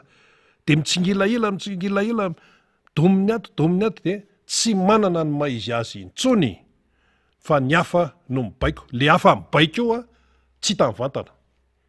Mety mpandrarà no mibaiko avy any ambadika any, mety mpitandro filaminana, mety miaramila mibaiko avy any ambadika any, mety mpanambola be avy any velany no mibaiko avy aty ananina aty, de tsy manana ny maizy azy intsony ilay filoham-pirenena lany tamin'ny alalany tsy fahamarinana. Tsy manana ny maizy azy intsony ny filoham-pirenena tompoko lany tamin'ny alalan'ny tsy fahamarinana. Fa raha ohatra kosa ilay filoham-pirenena lany tamin'ny alalan'ny fahamarinana, tena nazava tsara hoe tena ny napetraka tamin'ny fitokisan'ny vahoaka vokatry ny fifidianana madio sy mangarara ekeny rehetra, dia manana ny maizy azy ilay filoham-pirenena ary afaka hiasa anatanteraka ny andraikiny sy ny adidiny tena hoe lamina tsara sy ampitoniana tsara hitondrany ny izany firenena izany. Ny mpanohatra tsy maintsy misy, fa rehefa tsy maro toerana ianao zany eo amin'ilay toerana misy ianao dia mora miozongozona, tsy hoe anonga-panjakana tsy zay, fa le miozongozona tenentenena hoe misy problema ny toe-karena de io ianao fa mikoropaka, misy problema ny sosialy de io ianao fa tsy afaka manao inona loatra, misy problema ny any amin'ny atoko politika na ny mpanohana anao zany miady an-trano de tsy hitanao zay atao. Tsy manana ny maizy azy, tsy manana n'ilay antsoina hoe autorité, dia lasa manaraka an'iny daholo ny fiainam-pirenena iray manontolo. Izay ny vokatry ny hoe filoham-pirenena tsy lany tamin'ny alalan'ny fahamarinana. Zava-doza le izy satria zao lay vahoaka ray manontolo no mizaka an'izay. Fa raha ohatra hoe filoham-pirenena lany tsara tamin'ny alalan'ny fahamarinana, tena mazava tsara, nahazo ny fitokisan'ny ampifidy izay nampandany azy, dia ho maro toerana tsara izy. Inona moa ny dikany hoe maro toerana? Dikany hoe maro toerana de mazava tsara, fa toteny ary ajainy rehetra. Fa rehefa ny entina no tsy manaja anao amin'ny endriny maro de inona moa zany? Fa tena maro ny filoham-pirenena, fiteny moa zay, maro ny hoe efa mifandimby zany ny tantana n'ity Madagasikara ity, fa lay antsoina hoe personnalité, autorité, maizy azy de mipetraka tsara foana. Nyainga tany amin'ny président Tsirana tena mipetraka tsara zany. Président ny amiral Didier Ratsiraka mipetraka tsara zany. Président Marc Ravalomanana, président professeur Safy Albert, président Hery Rajaonary Mampianina, hitatsika mipetraka zany. Mipetraka le hoe tena manana an'ilay maizy azy eo amin'ny toerana izay izay hoe toeran'ny filoham-pirenena izay. Raha jerentsika zao ny any ivelany any, betsaka anie ny rivotra mitsoka avato fa io Macron aloha eo ihany, raha ny any Frantsa io. Betsaka ny zavatra mitsoka aviavanana sy ny sisa, na ny ao anatiny, na ny any ivelany. Io aloha Poutine mbola eo ihany. Betsaka no mitsoka avy any ivelany ny ao anatiny, fa io Xi Jinping ao ihany, any Chine, iza koa ny tiatsika. Betsaka no mitsoka avy any ivelany, ivelan'le firenena. Fa io Lula mbola eo ihany any Brésil io. Na mbola tsy maty voalabo kibara le raika lahy teo aloha ry Bolsonaro zany, de io Lula tena mijoro tsara mihitsy. Io Joe Biden fa mijoro tsara mihitsy. Amin'ny herintaona ny fifidiana président république any États-Unis. Fa i Trump efa mandadilady eo ambadibady eo amin'ny républicaine, de mety misy indray ny verena fanandrinan'izy amin'ny rahalahy zany. Ny taona moa zany tsy de misy mifankaiza loatra. I Joe Biden mona zokozokony koa, fa i Trump koa fa zokony ihany koa. Zany fa ady madio, satria ny zareo mazava tsara ny kianja zay lalaova. Netsika ty resaka lisam-pifidianana. Tsy tonga hatrany amin'ny 20 tapitrisa akory ny mpifidy zany, de fa io fa mivara lila. Hainoana fitaraina na tsy hainoana fitaraina nareo. Ka tsy avela fotsiny amin'izao le izy fa tsy maintsy mandray andraikitra ny tsirairay. Raha anio tontolo, mbola afaka misoratra anarana any amin'ny lisam-pifidianana any amin'ny fokontany. Rapitso ihany koa. Rapitso ny raika amin'ny 30 May mantsy. De zay le izy. De miditra misehatra manaraka indray zany. Ka oka tsy ho varimbariny sika.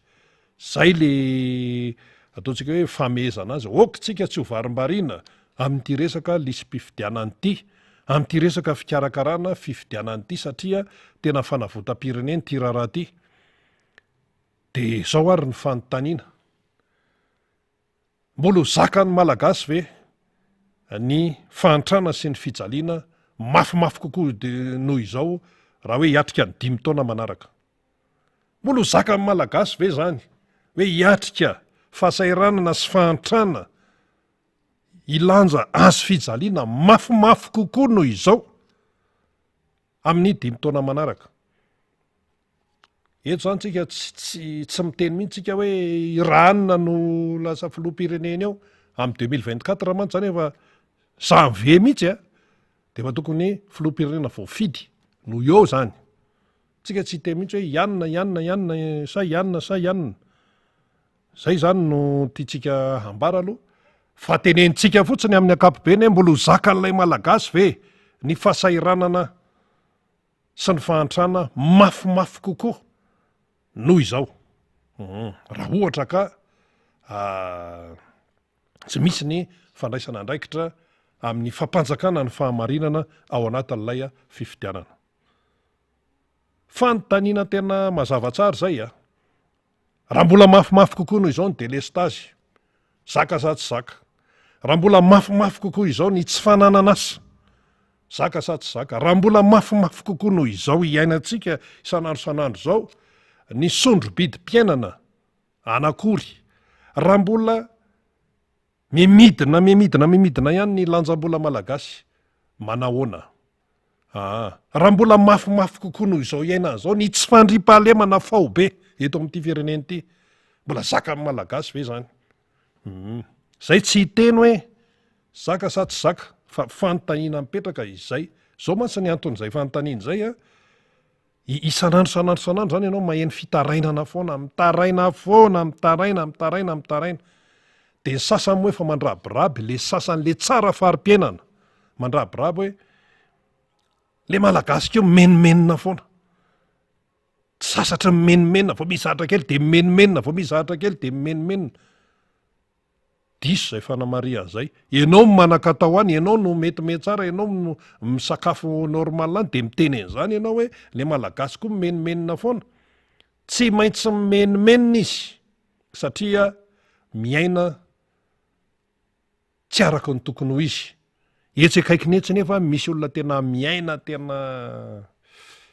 tia hoe ohatra ndrem-pandeha fa tsy hoe ohatra fa zavatra nisy a tena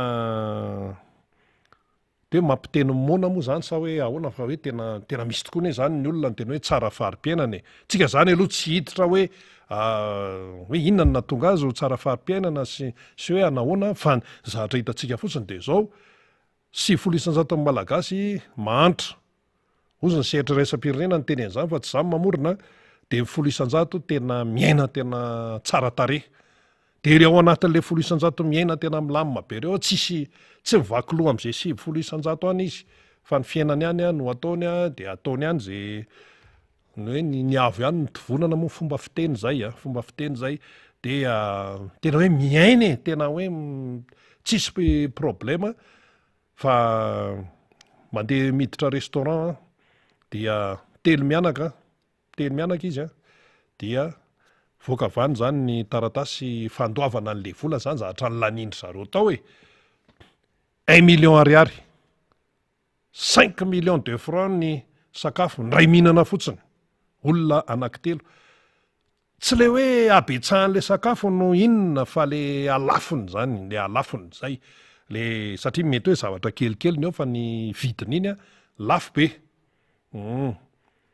Zay zany ny misy zany. De aloha zany lasa saina hoe tena ahoana zany ny sasany ery tena tsy mihinana tena ohatran'izany nefa de sasany ato le tena mihinana tena be de be tena hoe tsy lany ary le ambom-bava amin'io tsy tonga de aririny ihany fotsiny.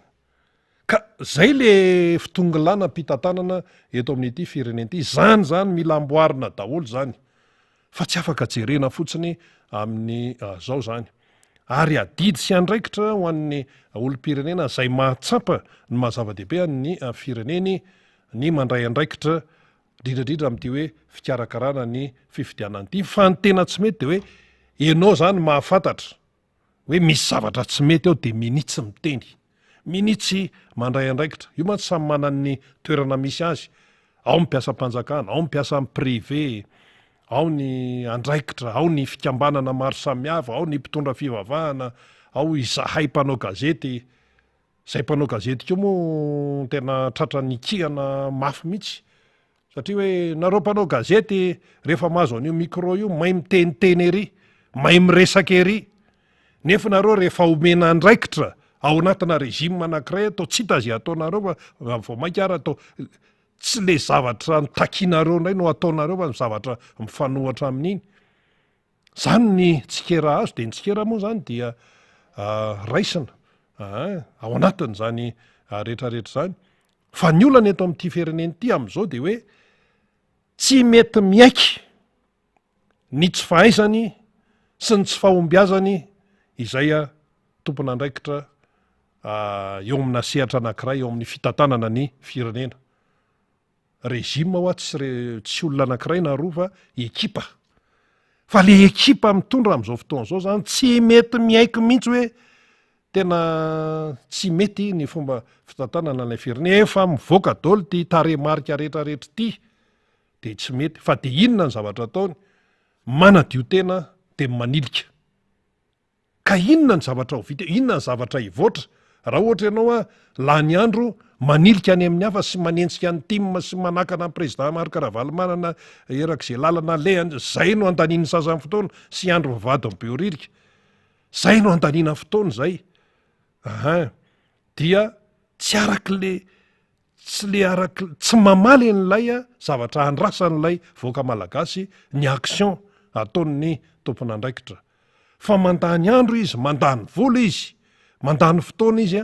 amin'ny zavatra tsy ilain'le vahoaka,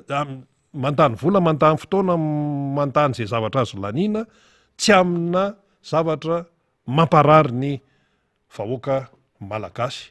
Fa de manadio tena anao taony rehefa tratra ny tsikera, manilika anao taony, rehefa tratran'ny tsikera ary le mitsikera am'izao a tsy hoe ny aty amin'nytiako Madagasikara zay mpanohatra raha ny voka-pifidianana aloha de nytiako Madagasikara ny voalondarana amin'ny fanoherana satria izy faharoa tamin'ny valim-pifidianana zany mazava be zany tsy misy adevitra zany fa io fanoherana io a me mitombo me mibotsina me mitombo me mahazo sehatra amin'ny teny daholo ary aty amin'ny fanoherana tsy vitany hoe le mpanohatra efa le hatrany voalohany ihany ny aty amin'ny fianakaviam-ben'ny fanoherana amin'izao fotoana izao fa le tao anatiny le nanohana ny filoham-pirenena ankehitriny efa be deaibe no miala tao ary manatevin-darana aty amin'ny fanoherana aty matoa ny olona miala ao zany a de misy dikan'izay tsy ray tsy roa fa maro misy dikan'izay satria izy kosa ve efa hitany hoe tsy mety de mbola hijanonao ihany ary ny sasany ara tena nyvadika timma mihitsy vadika tiako Madagasikara mihitsy ohatran'le teto akaiko teto nanontaniana teto tanora mpanohana ny fitondrana tamin'ny fotoanandro tamin'ny 2018 nandany volana ny tantarainy teo izy noho ny tantara fa tsy zay mamorona tany amin'ny faritra avy any Atsimonosy ihany lay naman'izay de tantara teo izy nandany fa tena diso farantenana fa tsy arakarak'izay na tenaiko ny zavatra mitranga fa de lany aloha zay laniko avy eo ny latsainy ny tao an-trano sy ny mpiarabela ka ianao ny tehanao aminy eo ka iny moa efa vita iny fa ny zava-dehibe de hoe le hoe verina ny saina tonga saina am'izay hoe ay ve tena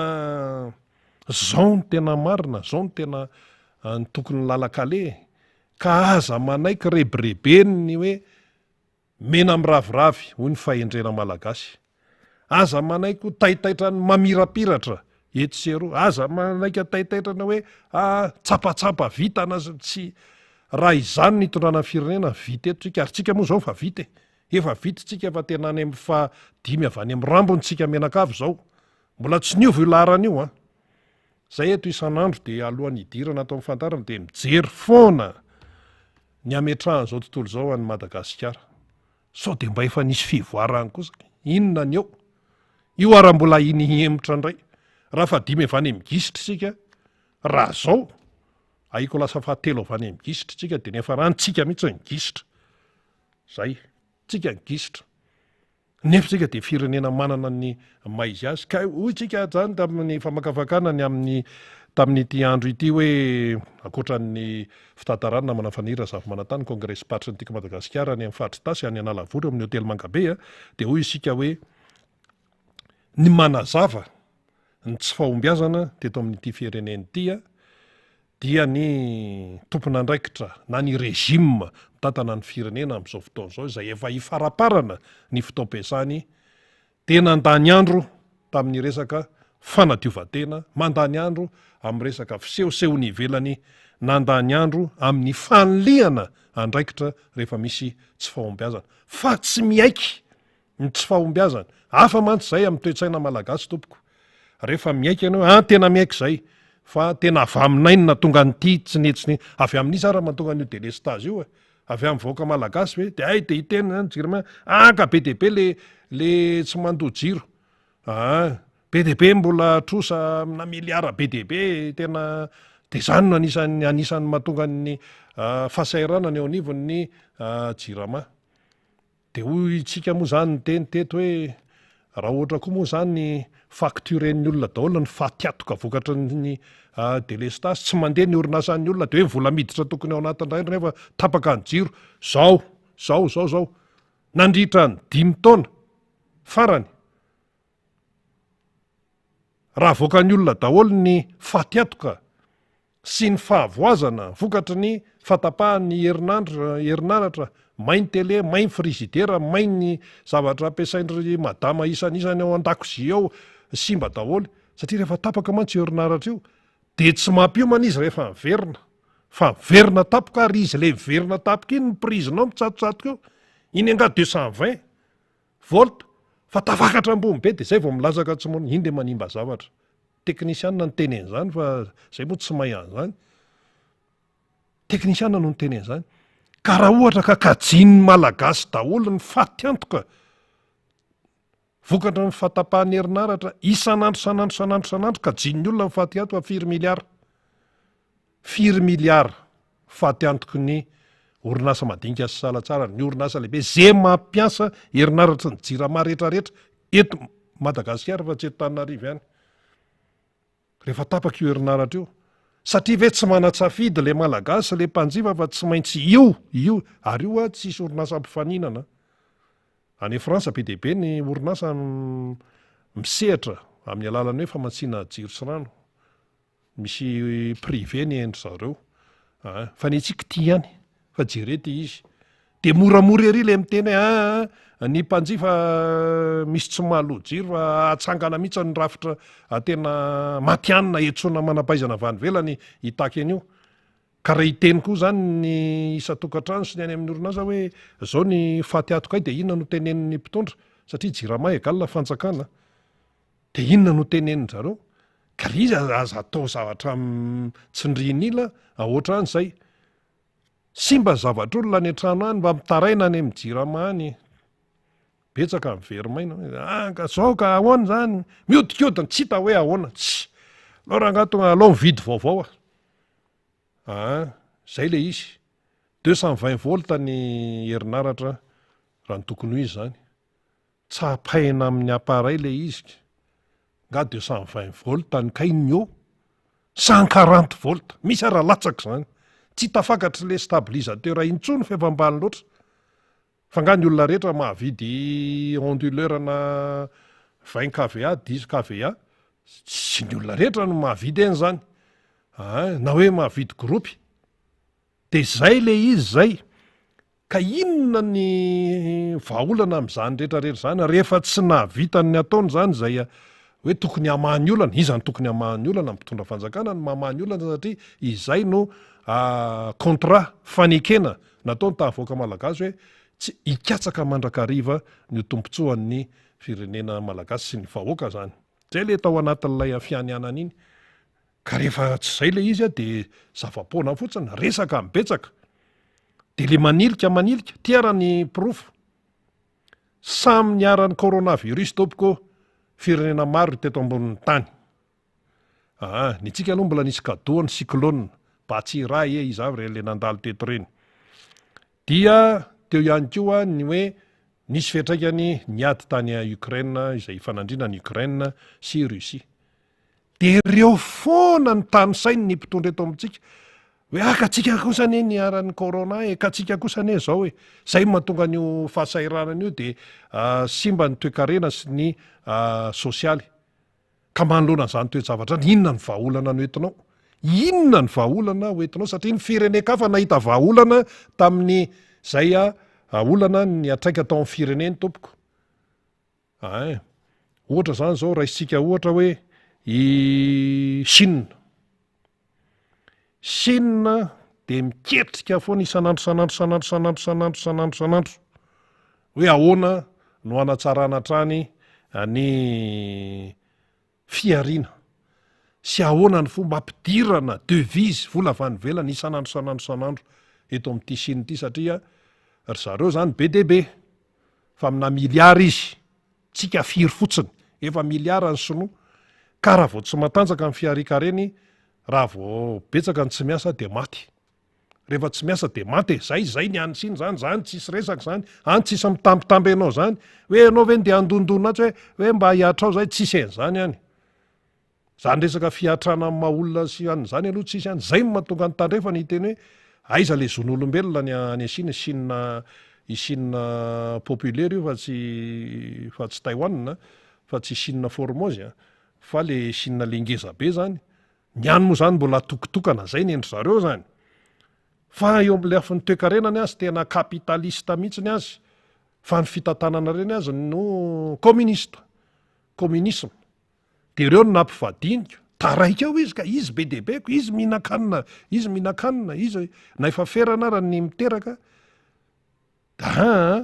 tsy maintsy mitombo de inona ny zavatra am'seo niatrika ny corona ary tany Chine ny avin'ny coronavirus zay le mahatonga le arety tsy no tany ny tonga taty vokatry ny tsy fahaizantsika miaro tena de tafiditra teto idio ny frontiera mbola misy fiaramanidina mihitsy zany satria ny avany sasany mbola taraikitary de aleo ny avany sasany efa mpitondra hoe efa tokony idina ny frontiera mba hiarovana amin'ny malagasy tratritsika de efa tafitra indray atao vaksiny arovana an'izay mbola tsy ny mpanohatra indray ny rabirabiana zany ny fomba fitantarana eto amin'ity fireneny ity dina nitratra an'izay samy tratra ny coronavirus daholo azavaitsika hoe tsy mitombona ny fitenenany mpitondra fanjakana hoe ahilika any amin'ny fahatongavan'ny coronavirus no natonga amin'ny toekaraintsika potika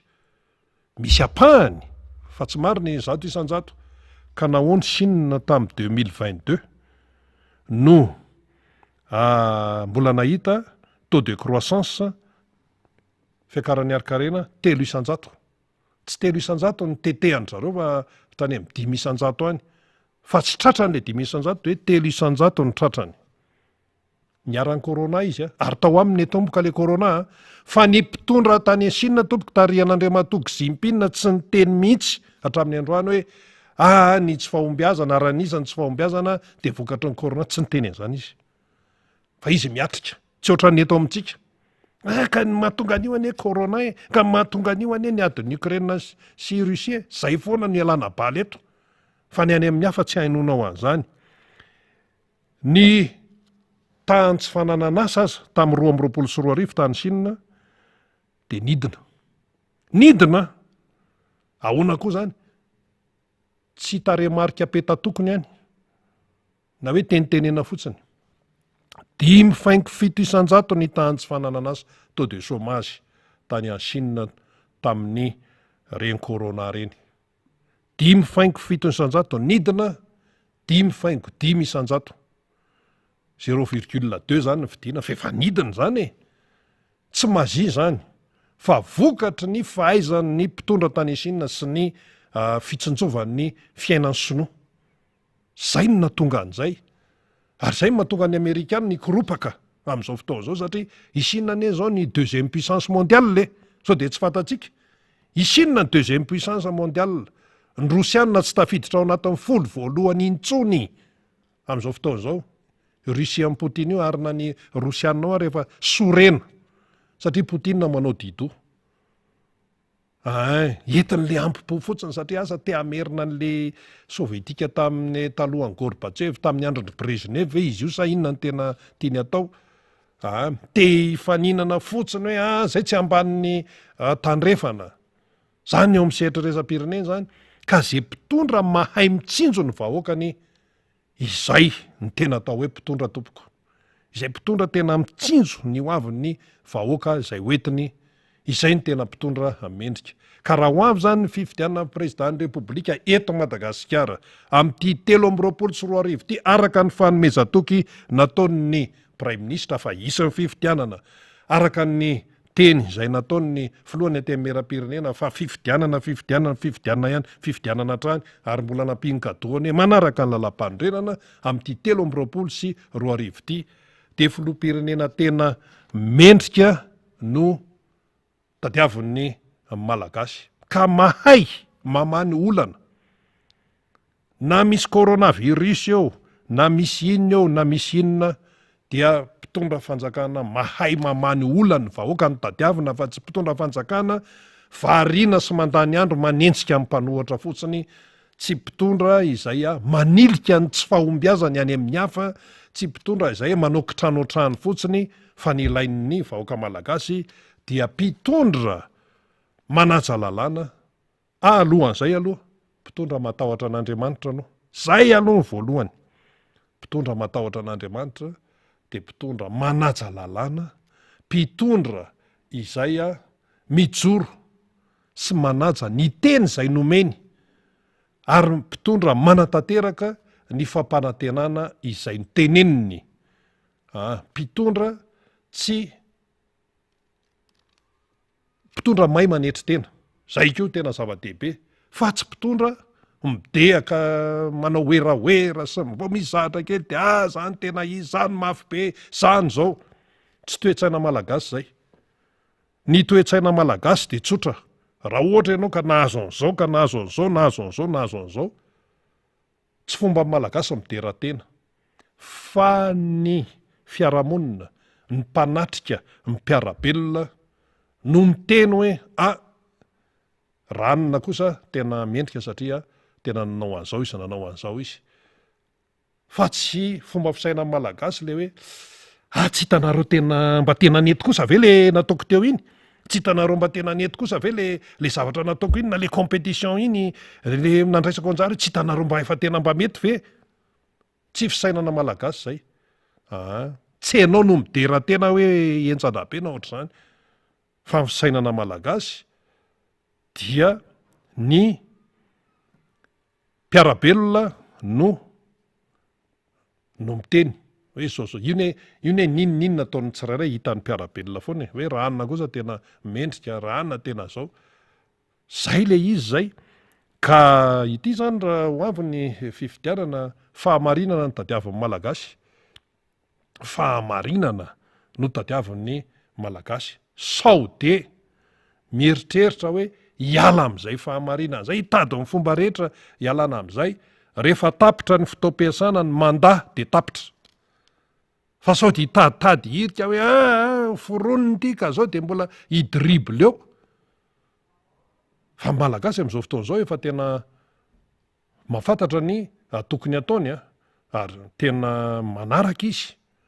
manaraka amin'ny atsipiriany mihitsy ny fiainam-pirenena eny ary zay moa zany ny atao hoe fanazavana sy fampatsahivana sy fanamafisana ny zavatra tokony hoe foto-kevitra hijoroana manoloana ny raharam-pirenena amin'izao fotoana izao fa araka ny nambara teo moa zany any Nalavory any ny namana marobe miatrika ny congrès party ny faritra Itasy arivo mamy miarina arivo soavinandrina ao amin'ny hôtely Mangabe zany dia hitantsika eo ny akon'izay fa ny foto-kevitra aloha zany de tsy miova ny hoe hiatrika fifidianana antsika hiatrika fifidiana président république raha mbola taratara ianao de amarino any amin'ny fokotany ny mombamombanao ny amin'ny lisy-pifidianana raha mbola tsy ao ianao de sorato anio mbola misy fotoana rapitsy tontolo mbola misy fotoana mba mandamindamina kely zany zay programme any ho an'izay mbola varimbarina zay tratratratra aoriana alao tratra tara toy zay hoe tena tsy ao anatiny ao mihitsy mba tsy anenenana satria fanavotam-pirenena ity araka ny teny teo mipetraka amin'ny fanontaniana mbola ho zaka sa tsy zaka ny mbola fahasairanana mafimafy kokoa noho izao mandritra ny 5 taona manaraka dia any tsirairay no mamaly an'izay fa tamin'ny farany andro teo tamin'ny sabotsy de tao avaradrano tao nanao fionambe ny tiako Madagasikara tao anosy avaratra tonga tany ny président Marc Ravalomanana filompanorona ny tiako Madagasikara tamin'ny akapobeny de nafinaritra ny tao avaradrano tena nafinaritra eto moa zany zay tsy teny hoe hafa ihany avaradrano fa zay nanao congrès party de samy nafinaritra daholo ary lisy tsy hoe nafinaritra fotsiny fa ao no zao fiteny président Marc Ravalomanana zay tafitany afatra zay ny tena zava-dehibe eo ny fihetsiketsehana maro samihafa risiko moa sokafana tamin'ny alalan'ny fitaopovavana fanakinana ny raharaha rehetra zany amin'Andriamanitra fa tafita ny afatra solotena reny feno ipoka atao amin'ny toerana atao amin'ny Lion d'Or toerana mahafinaritra be ao anosy avaratra ao feno ipoka tena feno de ny olona tena nandray tsara ny afatra ina moa zany ny afatra atao fa de hoe hiatrika fifidianana antsika ndana makany amin'ny fokotany soraty any ny anarana raha mbola tsy any de jereo koa raha misy diso zay foana no miverimberina atao ary ny hoe resaka fitiavan-tanindrazana namafisina ihany koa zany ary tiako Madagasikara dia mijoro amin'ny foto-kevitra ary atoko manana tsangakevitra ary voasedra vonona hiatrika hatrany zany no namafisina tao amin'ny Lion d'Or tao anosy avaratra tao tany ny président Marc Ravalomanana fa mialoha an'izay aloha izy mbola fanao moa le hoe metsena de avy izy nitondra ny afatra de akoatran'izay misy ihany koa ny teny fanetanana sy ny afatra ihany koa fanamafisana zay tokony amafisana no entony ireo mitondra ny fitenenana zany ka alao averitsika indray-pandeha zany ny tena songadina tamin'ny sabotsy dia avy eo toizantsika ny resaka zany amin'ny fanazavana maro isan-karazany zany dia atombontsika amin'ny hoe président Ravalomanana ny etsena aloha de avy ny etsena izy de nandeha niatrika an'ilay fionambe ny tiako Madagasikara tao amin'ny Lion d'Or de avy eo eo ny afatra hoentiny dia avy eo ihany koa ireo mpandray fitenenana maro samihafa ndao ary rahantsika kely zay dia rehefa avy eo toizantsika ny famakafakana. Tsenany Sabotsy Namehana nirotra nresaka tamin'ny filompanorona ny timma ny olona vao nahita azy. Mitaraina, miantso vonjy, mahandro izahay dada fa mivereny ianao. Ary miakatra ohatrinona ny kapoaka. Netana tsy lafo, noho izay mila nao leo vahoaka, leo mipilasy isan'andro, roana foana isan'andro. Miandry anao izay dada, ary tsy miova, tsy mivalibaly, tsy mivadi-kevitra. Hatramin'ny farany, miady ho anao izay eto Sabotsy. Tsy miala hatramin'ny farany, fa tanoranay laninay taminao. Anohananay mandrapahafaty, ianao hatramin'ny farany. Ianao hatramin'ny farany, miandry anao izay eto Sabotsy. Raika amin'ny valopolo isanjato amin'ny malagasy amin'izao no miaina anaty fahantrana lalina araka ny tatitry ny banky iray isam-pirenena ny taona 2024. Miakatra hatrany ity salan'isy ity satria ny taona 724 telo amby 70 isanjato amin'ny malagasy no miaina tahaka izany. Reraky ny fahantrana tanteraka ny malagasy toy ity ramatoa iray ity tsy manana anky ho an'ny intsony ka nivarotra ny entana tao an-trano sisa faraherindy. Tsisy aso, hafa miaso mijaly majinika, mijaly mikizy kely, tanora rehetra mijaly. Entana ohatrano zao reny amidy reny, tsisy vola. Vary zao potika daholo dada ny avana. Aza ely ianao fa tena miantra amanainy. Tena tsisy. Eny hatrano zao reny namidy hatramin'ny vilany. Mbola tsy nalany fa tsy manam-bola koa ny olona. Ny olona ividy koa tsy manana. Tsy manam-bola koa ny olona. Tena tsy manana Anaty pin zao no amidy zao. Reo edy reto vilany io. Mbola hitombo io salan'isy io raha mitony tsy fahaiza mitantana. Atraiza sy mandra-pahaviana no aneketsika izay tsy fahaiza mitantana izay. Miantso ny malagasy tsy ankanavaka mba hibanjana sy hiomana amin'ny fanomanana fifidianana ny filoha nasionaly ny antoko tim Marc Ravalomanana nivohitra nandritra ny fianamben'ny mpikatroka tim tao anatin'ny distrika Navaratra Androany izay afatry ny filoha Marc Ravalomanana izay. Ako ihany koa isika hiomana tsara amin'ny fotoam-pifidianana amin'ny zavatra tsy ampozina satria dia isan'andro isaky ny adiny iray isan'ora isa minitra dia miketriketrika zavatra ratsy zareo manana fisainana ratsy dia mamely tapoko izy ny miady any an-trano any nivoaka malagasy nyfadiran'ovana dia miteniteny fotsiny a tsy mamenatra azy akory mivadika amin'ny tenitenenina ary mastsara ary ny zavatra rehetra hitanareo manodidina laha zao aty arofo tsara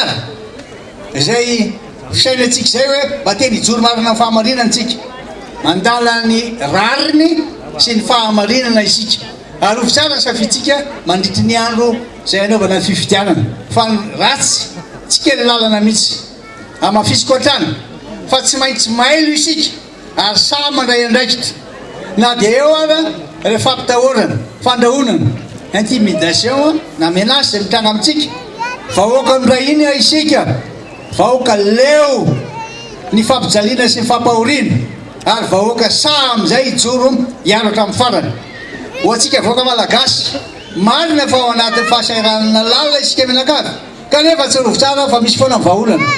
rehefa tena matoky président mino fotsiny ihany matoky za matoky nareo matoky fampatokytsika tsy zavatra tsy vita zay fampatokisana zay dia oko tsika meraka tsara ny fampatokisana. Iaraha malala ny fasarana ny vahoaka malagasy ankehitriny ho hiatrany ity filoha nasionaly ny antoko tim ity. Tsy ho vitany antoko tim samy rery ny fanarenana ny firenena ka niantso ho amin'ny famondronan-kery ho amin'ny antoko politika sy vondronona tsy ankanavaka ihany koa ny filoha Ravalomanana. Hoe manomboko zao zany dia tandonga reo antoko politika reo vondronolona na fikambanana maro samihafa mba hiaraka amintsika ampafantara azy tsara ny fahoriana mahazo voaka fa tena leo ny voaka malagasy rehetra amin'izao fotoana izao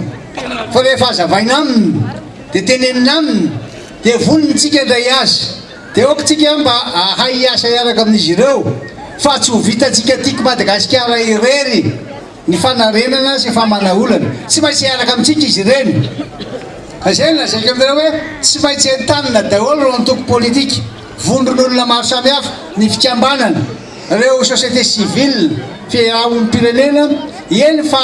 ireo amin'ny efefoka amindreo ary ho aza vaitsika azy tsara le izy le teny teo zao milaza mihitsy hoe matahotra an'Andriamanitra asa mifanahy daholo zany ary rehefa mifanahy no sena baiko dia manam-pahendrena ny mpitondro ary rehefa mifanahy no ataontsika ny olaharana milamina ny zavatra rehetra. Samy nahitana solotena avokoa ireo kominina 20 mandrafitra ny distrika Navarandrano androany. Atazana tena ny toerana ihany koa ireo olom-boafidy lany tany anarany Antokotimo atao anatin'ity distrika ity niaraka tamin'ireo solombavambahoaka lany tamin'ny anarany Antokotimo ary ireo mpikatroka tiako Madagasikara rehetra. Eny ary isaorantsika ny teknisiana nandefa nino fa efa ao ny namana fanira zava-manantany avy any Ahitasy any zany a ohatra misy lacrymogène mipopoka any Ahitasy any fa ina no mitranga menanao vetrany ary sehatra namana fanira zava-manantany. Pianala voro misy anay amin'izao fotoana izao a manaraka alema mihitsy manaraka ny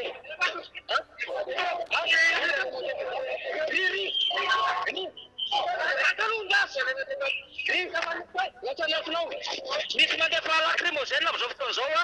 eto Analavoro misy anay namana Rina Bemanantsara isika melo ny miara-manonja Biasara de Mada satria dia efa avy teny an-tsena moa dada araka mifankatahan'ireo vahoaka hiazo ny toerana ery Mangabe hôtely Mangabe kanefa dia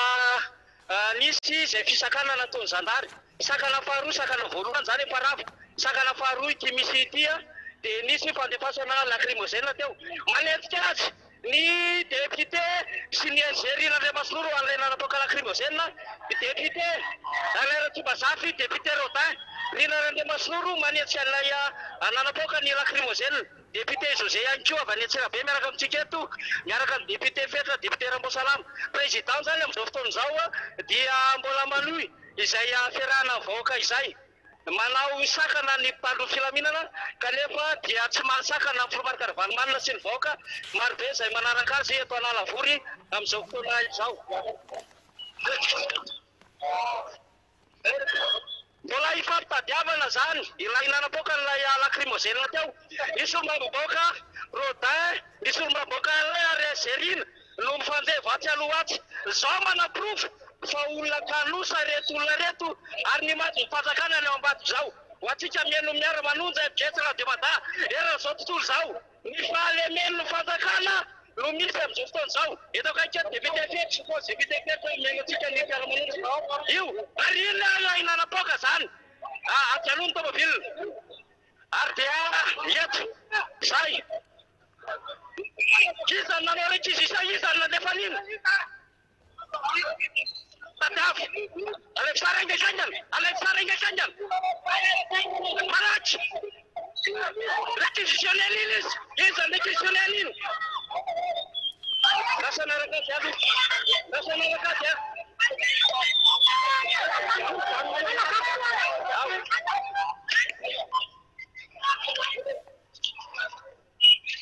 satria mo tesare solombavamboaka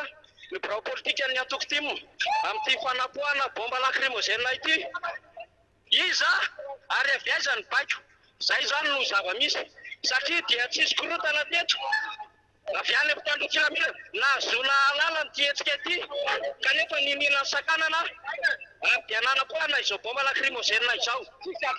enotsika député Fetra marina tokoa zany namana faniry satria raha ny alalana azy teto dia tsy misy fandarana mihitsy ively tsy mahazo mietsena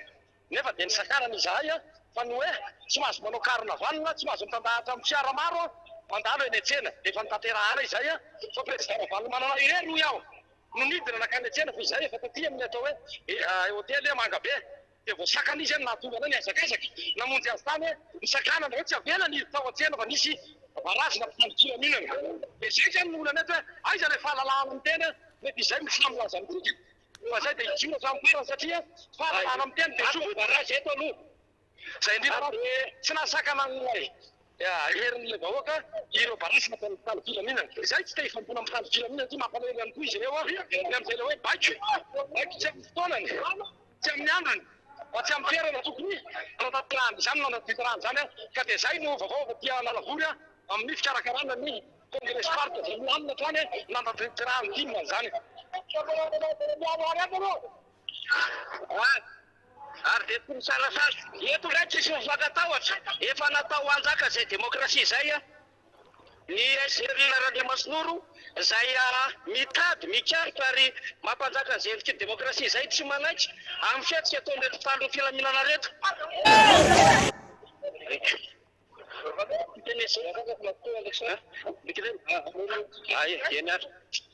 dia mizotra moramora mankaty amin'ny hotely Mangabe amin'izao fotoan'izao no misy anay ho atsika telo ny miara-manonja MBS Radio Mata rava sakana voalohany teny an-tsena ary saika metraka sakana faharoa reto mpitandro ny filaminana ireto no rava anerin'izy ireo dia nanaboaka lacrymogène ary zay natezitra ny solomamboaka satria ankoatra mahasolomamboaka misy filohan'ny repoblika misy filohan'ny mpanohatra ary misy olom-pirenena rehefa tomarika Ravalomanina natao anatin'izany vahoaka izany zany hoe fampiasana herisetra no natao ny mpitandro filaminana teto amin'ity toerana ity miala moramora izy ireo miala moramora izy ireo zay ihany koa ny coercn satria na vita nandeha tonga aty amin'ny hotely Mangabe ny mpizaika rehetra amin'izao fotoana izao milamina tsara filomarika Ravalomanana ao arinao ampianay zava-misy sika rehetra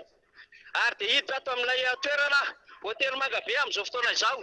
ny mpizaika miaraka amin'ny filomarika Ravalomanana ny hemitra ny mpitandro ny filaminana zay le izy tsy manaiky ny menana ihany koa ny député sy ny BP biro politika eny Tokotiko Madagasikara dia sakana zay no fahendrena ny hemitra ny mpitandro ny filaminana zay no fahendrena ny hemitra mpitandro ny filaminana dia ilaina anapoaka lacrymogène moa lasa nitsofoka moramora any anaty manga any fampiasana herisetra amin'ity toerana androany ity zany mandeha vatana ho antsika men'ny MBS Radio Mata député Rodin fahitanao zava-misy aloha dia zao agegena zao zay ny fatahorana président Ravalomanana dia ny antsirana président Ravalomanana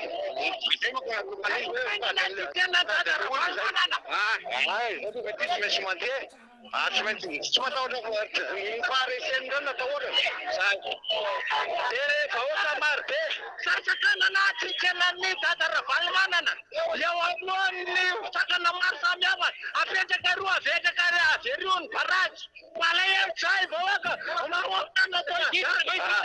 ary dia miditra amin'ny toerana izay anaovana ny congrès party amin'izao fotoana izao isika izay eto Analavory efa vahoaka marobe atao anaty trano amin'izao fotoana izao mandray any dada Ravalomanana miditra amin'ny trano miditra ny toerana malalaka zay zany marimarina kokoa dia ampifaliana ho an'ny vahoaka anao congrès any re olona dia atondrity ary dia ambiasa tsy ambiasa atao anatiny ato miaraka amin'ny président Marc Ravalomanana ho atsika feno ny MBS Radio Mata ny lefitra ny hemitra ny mpitandro filaminana ho aiza misoka amin'ny tiny eo satria ny eritreritra fa malemilemy ve zany Tokotiko Madagasikara zany fa mampitse ny tanjana na solombavam-bahoaka na biro politika sy ireo mpikafika rehetrarehetra zay teto amin'ity toerana ity enotsika aloha ny ambiasa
Eto amin'ity toerana ity no misy anay amin'izao fotoana izao.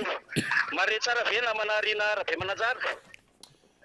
Maheno tsara ny any Itasy any. Ny ambiansa no nampitaina tamintsika teo. Miditra eto amin'ny toerana amin'izao fotoana izao ny mpizaika rehetra miaraka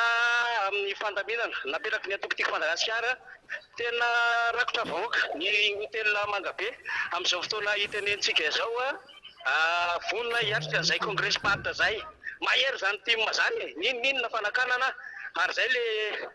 fomba fiteny hoe sao de mihevitevitra fa mandefindefitra ny team ka hanararoatra fa nahita androany zay nibaiko an'ireto mpitandro filaminana reto satria de resy tosika ilay mpitandro filaminana tamin'ny sakana voalohany teny an-tsena ary ny sakana faharoa rehefa hiazo an'ity toerana ity ny filoha Marc Ravalomanana. Iza kapten apitaitsika ny kabariny eselo. Jabat.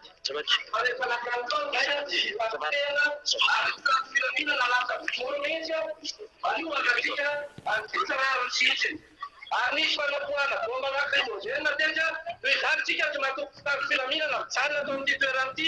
kara nisy fitary filaminana mijanona ato ankehitriny ianadinina reo mivoaka amin'ity toerana ity satria toerana ay tsy mahatoky anatsatirareo isa bomba lacrimogène ny filohan'ny atokotsilma filohana Valomanana fihinana bomba lacrimogène tesy miaramila manao gendarme manao minara-dalàna manao an'izay ka raha misy fitandro filaminana mijany alao nareo mialao alao nareo mialao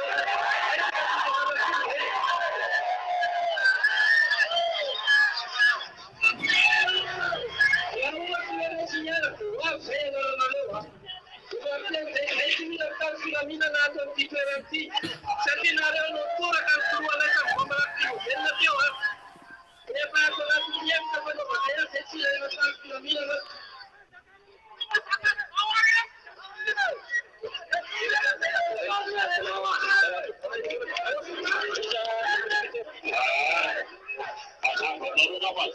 Nagatana hiala amin'ity toerana ity ny mpitandro filaminana sy miala moa izy ireo zany ay vatsy any am-batsy any zareo zany vatsy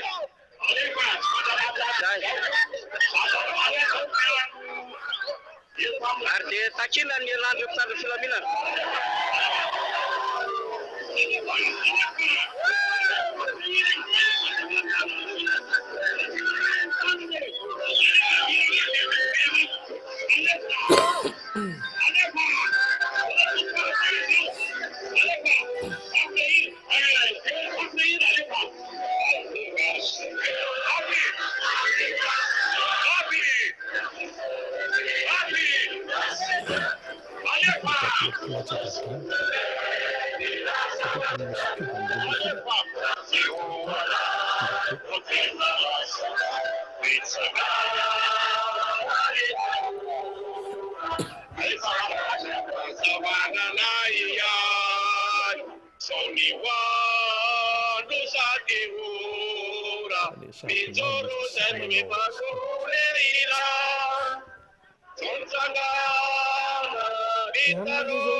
Miditra amin'ny fitaovana amin'izao fotoana izao namana Rina Rabe Malanjara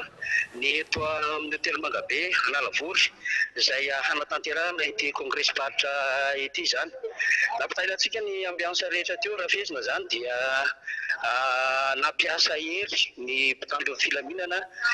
iza no ny baiko inona ny antony nazolanalana ny etsika fa dia tsy zakan'izy ireo nahita Filomark Ravalomanina izay nandrasan'ny vahoaka maro be ary izay ilay ketriketrido nampaningirana ilay fitondram-panjakana dia ataovy izay fomba isan-kanana fa tonga dia alefaso any amin'izay toerana izay anaovana ny hetsika any kanefa ny vahoaka moa izay nitady nikarika amin'ny Filomark Ravalomanina ary niverina teto foana Rina le hoe vonjeo zao dada mijaly zay dada ianao ny fanampanantenanay dia tsy maintsy mitafa amin'ny vahoaka amin'ny Filomark Ravalomanina rehefa ohatran'izay dia izay no nahatonga ilay sakana teto amin'ity toerana ity rava ny sakana voalohany aloha zany ary nisy ny sakana faharoa fa tena mafy tosika nisy olom-bavam-bahoaka izay nanao samboady maro be ahitana député Michel avy any Antsirabe, député José avy any Antsirabe faharoa, député Mambra Benrina ihany koa ito député Feno, député Yanara Tsimazafy, député Rodin avy eo Arivamamo, ny député Gérirandré Moulaina, ny député Rambosalama maro be no tonga eto ny bara politika Tariandrina Randriamasinoro ary tsy mihemitra mihitsy zany Zerina Randriamasinoro zany izy farany teo nangataka rehefa avy nikariko an'ilay tifitra lacrymogène izay nikendron'ny Filomark Ravalomanina dia nitady ary niteny amin'ny mpitandro filaminana rehetra tsy mantoky mpitandro filaminana ka angatahana hivoaka ny trano hivoaka ny toerana satria nahazona alala ny tietsika ety dia nangatahana hivoaka zany reto mpitandro filaminana reto dia sitrika any ambadika any zareo taoriana ilay fanapohana lacrymogène sady vaky ny barazy dia niempotra ilay mpitandro filaminana ny ataon'izy ireo zany dia miaino eny ery amin'ny sisiny ery mafy ny zavatra niainana taty androany kanefa ny herim-bahoaka tsy mahatohatra ny herim-bahoaka zany na inona zavatra mitranga ary izay no zava-misy ateto amin'ity toerana ity zany ampilaminana ny hetsika dia mahita mpitandro filaminana mitsofoka indray zany tsika aloha zany mihinana nataony dia izay no zava-misy eto amin'ity toerana ity miezaka ny mampita foana tsika na inona zava-misy dia miezaka ny mampita isika ny zava-misy eto amin'ity toerana ity ary dia ao anatin'ny fotoam-pivavahana izay aloha zany Rina Randriamasinoro Rina Rabe Malanjara miarahaba indrindra ny azo ampitaina amin'ity androany ity miainga avy ety Analavory Rina misy fanontaniana ve Rina? Ny fantaniana apetraky ny ololaty zany be dia be mihitsy amin'izao fotoana zao, hatrany an-dafy milatsakato ny fantaniana, tsy hoe fantaniana fa tena hoe fanamarena dia ny hoe mijoroatra amin'ny farany ianareo fa ao andamosinareo mivoaka malagasy, manahoana ny momba izay fanomezatoky avy any tasy. Tena efa nijoroana tokoa ary manamafy izany ngerina ny tsy fanekena ny sakana atao mpitandro filaminana ary barazo roa ny sakana voalohany rehefa nangatana voaka nidina ny Filomary Karavalomanana dia izy saika izy rery saika hiazo ny tsena kanefa dia nisakanana dia vaky izay barazy izay satria dia nijoro ny vahoaka niaraka tamin'ireo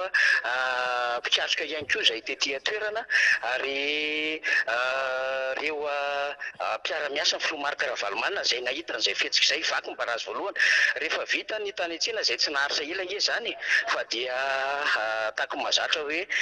nijery izay tokony mba ho voandalana amin'ny Filomary Karavalomanana legioma samihafa, nijery ihany koa ny fitaraina ny heno marimarina kokoa fa rehefa nivoaka tao amin'ny tsena izay dia efa nivonina hiditra tao anatin'ny fiarakodia ny Filomary Karavalomanana kanefa dia niantrana nanodidina fiarakodia ireo mpitandro filaminana hiteo zany no nanomboka amin'izay izay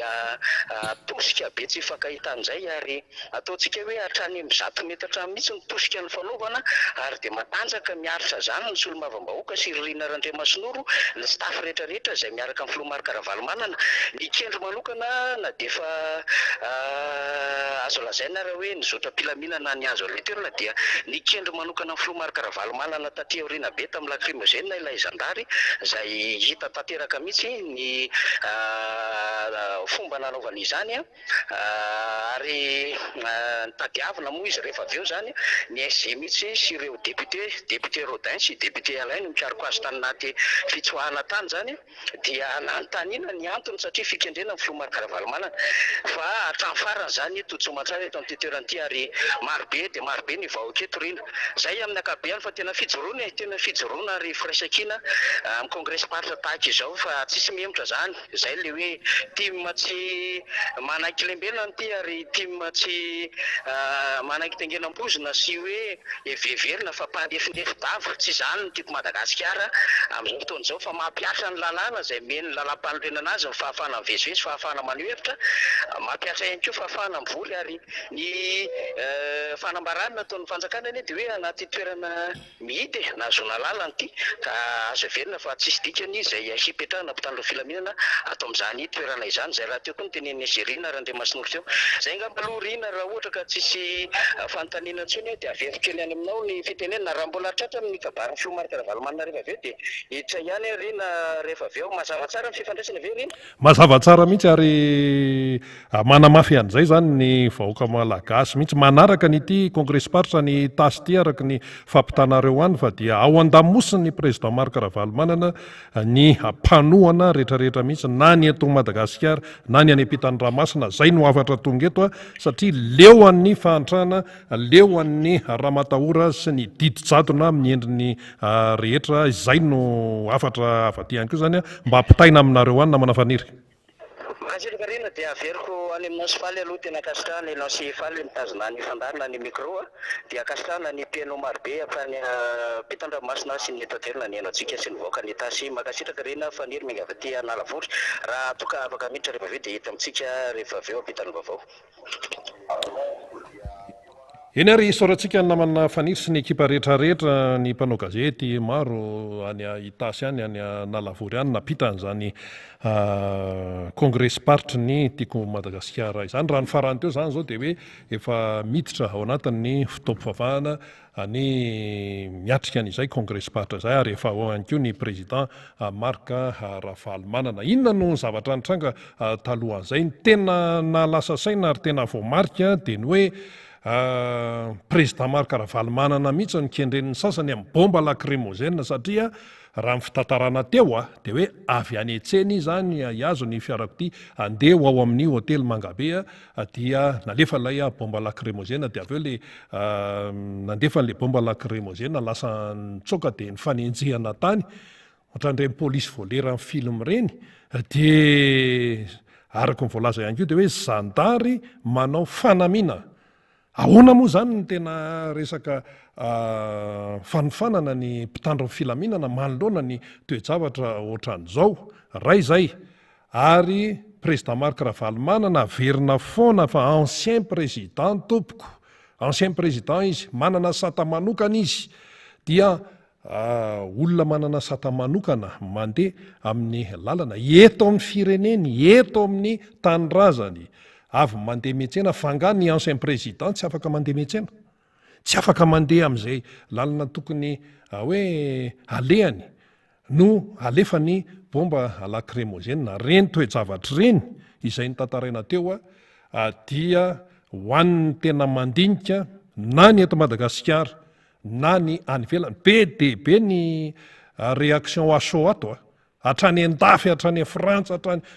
be dia be tamin'ny nanaraka ny zavatra miseho tany itasy teo hoe président Marc Ravalomanana mihitsy niditra ao anaty fiara dia nalefa n'ilay bomba lacrymogène dia Erin'Andriamanitra Noro sy ny député Alain moa zany laza nanentsika le nandefa n'le izy ary mpitandro filaminana zandary voalaza teo manao fanamina dia ahoana moa zany dia ahoana moa zany ary io le nitenentsika zany tamin'ny tany amin'ny fanombohany fandarana hoe arakaraka ny mampanakaiky an'le fotoana hiafaran'lay fitoampiasan'lay régime amin'izao fotoana izao ny mpitondra amin'izao fotoana izao no mampikorapaka andry zareo misy fiteny mipanika zavatra milamina araka ny voalaza teo hoe nazahoana lalana dia inona no asiana hoe barazy voalohany le barazy voalohany hoe tanetsena izy teo dia ny barazy faharoa ary amin'le hiditra ary amin'le hôtely Mangabe inona no asiana an'izany fa inona zany fiheverana n'ilay vahoaka malagasy ny miaraka amin'ny mpanohana ny président Marc Ravalomanana ary tokony hoeny ny mpitondra fanjakana amin'izao fotoana izao ny le tenin'le olona ary zay no tenentsika hoe misy le izy hoe tena hoe minimisy tsy miaino sa hoe le anarana Marc Ravalomanana mihitsy no makarary ny kibon'ny andohan'ny sasany zay io raha voatononona mihitsy le hoe Ravalomanana dia efa marary ny andohan'ny kibon'ny sasany na ny kibon'ny andohan'ny sasany io mihitsy ny tena no mampanahirana ny any ambadimbadika rehetrarehetra any kanefa izao hoy président Marc Ravalomanana tamin'ny sabotsy tao Anosy Avaratra niainga tamin'le toritenin'ny Pasteur hoe satria mantsy le toritenin'ny Pasteur tamin'le fitaom-pivavahana tao feonambehan'ny Tika Madagasikara tao Anosy Avaratra dia nisy ny lazan'izao hoe président Marc Ravalomanana antanio Andriamanitra ny aminy hoe tian'Andriamanitra iverina eo amin'ny toeran'ny filoham-pirenena malagasy tantana Madagasikara indray ve ianao Andriamatoa Marc Ravalomanana antanio Andriamanitra antanio ny hevitr'Andriamanitra zay ny tenen'ny Pasteur tao vehivavy ny Pasteur dia rehefa nandray fitenena ny président Marc Ravalomanana dia niteny izy hoe tena nanontany an'Andriamanitra tokoa zava-dehibe zay tena nanontany an'Andriamanitra tokoa hoe Andriamanitro sitrakao ve ny hitantanako indray ny firenena malagasy manoloana n'izao fangiry firiana sy azo fijaliana lanjainy ny gasy lanjainy ny malagasy mpiray-tany razana izao antanio aloha Andriamanitra sasany anga manontany an'izany tsy miditra amin'izany izy fa tena zava-dehibe zay ary ny teny moa zany président Marc Ravalomanana hoe tena manontany tokoa ka ninona zany toe-zavatra mitranga dia tsy maintsy mijoro satria maninona moa tsy maintsy mijoro ny tombontsoa ny vahoaka malagasy no tsy maintsy jerena ny tombontsoa ny rehetrarehetra ny be sy maro no tsy maintsy loloavina tapin'ny loha le voalaza teo mantsy le hoe eo amin'ny 20 isanjato raika amin'ny 20 isanjato ny vahoaka malagasy no mahatra raha ny tatitra hoe navoakan'ny banky iraisam-pirenena zany faraparany reny zany raha raisitsika amin'le hoe $1 raha lanjaina amin'ny $1 zany hoe ny mampiasa ny latsaky ny $1 ao anatin'ny ray andro dia efa sokajiana io zany miaina any ambanin'ny fahantrana fa raha atao hoe masotsivana ny référence ataontsika hoe $10 dia mbola mihoatra lavitra noho $valopolo isanjato ny voasokajy ao anatin'ny manitra. Raha raintsika hoe ny $10 zany avadio vola malagasy, raha hoe izay zany no amaritana azy dia tena mbola be lavitra noho izay ny manitra zany eto amin'ity firenena malagasy ity. Zay zany le fipetraka le izy. Dia le vahoaka malagasy ne vao miteny izy matoy izy miteny hoe vonjeo zay dada, taiza sy taiza ny tsy nandrenesana an'izany. Tsy anaran'olona hafa no niteneniny fa hoe vonjeo zay dada, maty zay dada. Fa tsy miteny mihitsy ren'olona ireny hoe vonjeo zay ranona, za tsy anonona, fa dada no teny izany dada eto. Iza moa nitenenina hoe dada andramizay ho président Marc Ravalomanana. Dia raha vao miteny hoe neny dia fa neny lalao Ravalomanana zay. Zay le izy zay, dia fa vao miteny an'izay le olona dia misy dikany ao. Ny tokony ataon'ny sasany zany dia mba tokony hanana n'ilay capacité d'écoute, ilay hoe fahaizana miaino. Fa raha miaino ane, izay tompony andraikitra isan-karazany ihany. Raha ohatra izy mahay miaino, dia tsy tokony ho zao ny fandeha amin'ny firenena fa mini manampitsofina mihitsy, minitsy mahita ny zavatra iainan'ilay vahoaka. Ka rehefa izay tokony iaino tsy miaino, izay tokony mahita ny fahoriam-bahoaka tsy mijery an'izany mba zavatra fa ny mahamaika azy, dia ny olona ve zany hijanona fotsiny ao mitady izy izay olona heveriny fahamany olany. Izy tsy andro fato azy ao ka na dia efa betsaka raha mato azy amin'izao fotoana. Vao tamin'ny maraina zao ny dia hiasa taty dia misy renim-pianakaviana mitendrery le renim-pianakaviana, tena tsy hitantsony izay atao. Dia mbola misy samy teny ihany ambadika ihany hoe mety on'izao, mety amin'ny sasany zany, mety amin'ny zareo zany, fa tsy mety amin'ilay vahoaka malagasy 20 isanjato, 70 isanjato miaina ao anatin'ny fahantrana. Dia apetraka Andriamanitra eto amin'ity Madagasikara ity ve zany ny malagasy apetraka eto ahantra, iaina ao anatin'ny fahantrana, iaina ao anatin'ny fahasiarana? Tsy izay mihitsy, ary matoa tsika mahantra sy sahirana ohatran'izao dia avy ato anatiny ihany. Ao mantsy miteny ny tsindriny avy any velany tsy hany mihitsy le izy.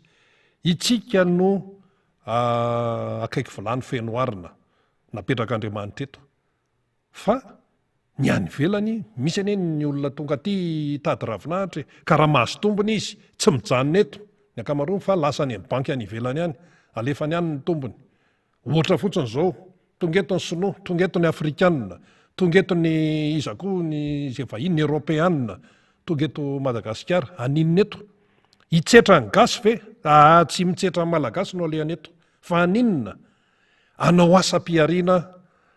hitady tombony. Tsy hoe hiantra amin'ny malagasy, tsy zany. Hitady tombony. Manao asa eto izy, dia misy malagasy miasa ao amin'ilay orinasa sy ny sisa. Fa ny tombony iny makaisa? Ny tombony makaisa? Makany amin'ny patron. Aiza ny patron? Any Shanghai, any Beijing, any ivelany rehetrarehetra any. Ano ny patron, fa tsy eto. Ary ireo olona vahiny tonga eto ireo zany dia mpiasa ihany koa ireo. Tsy ireo ny patron, fa mpiasa ireo. Fa ny malagasy miasa ao amin'ilay izy, fa ny tombony lasa any. Marina hoe mandoa hetra sy ny sisa, ny vola tsy maintsy aloha eto. Marina izay. Fa ny be dia be ao anatiny dia makany ivelany. Zany ny fiainan'ilay malagasy. Tokony mba malagasy indray ny patron. Tokony ho izay le izy. Fa tsy dia ho mpiasa lava eto. Ka mila fiainana tsaratsara kokoa malagasy. Dia vahoaka malagasy efa sahirana zao ve dia mbola andefasana kremozena ihany. Efa nalefa teto foana hoe io ne tsisy manakana ny resaka hoe fampiresahana samy malagasy. Iza no mandefa kremozena? Malagasy. Iza no andefasana an'le bomba lacrymogène? Malagasy. Dia jerevan'ny olona fotsiny tsika any ivelany, jereo indray. Dia président Marc Ravalomanana ve dia andefasanao bomba lacrymogène, dia ve le nanipy an'izy lasa nitsokatra izy, tsy haiko izy teo nitsokana ka nanaty manga zany akaiza. Dia zay le zava-misy. Ka ny toe-javatra tahaka antony vao maika tompoko, zay ny lecture politique, vao maika mampisokatra ny sain'ny malagasy ny toe-javatra ohatran'itony. Indrindrandrindra hoe me manakaiky ny fifidianana nefa me manakaiky ny fifidianana ilay mpitondra mbola manao an'izao ihany de eo de alao iaraha mahita eo alao iaraha mahita eo ale fiainana memafy hatrany ny siramamy zany zao 700 rivo ny ray kilao efa nanika ny 5 rivo any amin'ny toerana sasany tsy vita tsony efa mangidy no an'le malagasy de ny siramamy avy ny kafeny mila siramamy raha tsy zany mangidy zany mividina siramamy efa tsy voavidy tsony voamaly mba nijery mitetitety mpivarotra ay zany izy ty siramamy ty fa afatra amin'le kapoka kely tsaiko inona mady kosa ino reny de eo le olona de avy indray ny anankiray mba hanao menaka 300 ariary menaka mandry 300 ariary zay tsy resaka betsaka hoe inona ny fetraka an'zao am'toe-pahasalamana cholesterol mivaingana any anaty raha zay tsy hiditra amin'izany tsao fa tena hoe efa zara raha mena le malagasy ka ho eto am-pamarana de ho avy eo ny fifidianana tompoko mio ny fanavotam-pirenena alao anao zay ataony atao hoe tsy mafe ny andraiky lao andefa vao maika ihany koa mampiratra ny mason'ny malagasy ny toejavatra taka an'izay fa de eto am-pamaranana aloha zany dia arabaina manokana ny président Marc Ravalomanana satria nateo aza ny bomba lacrymogène zay nalefa tany aminy rehefa avy nitsena izy tany Analavory zay nalefa tany aminy de aveo nitsoka le nanipa an'le bomba lacrymogène mpitandro filaminana manao fanaminana anao zany de hoe lasa nenjehan'ry izy teo ry SGR na ry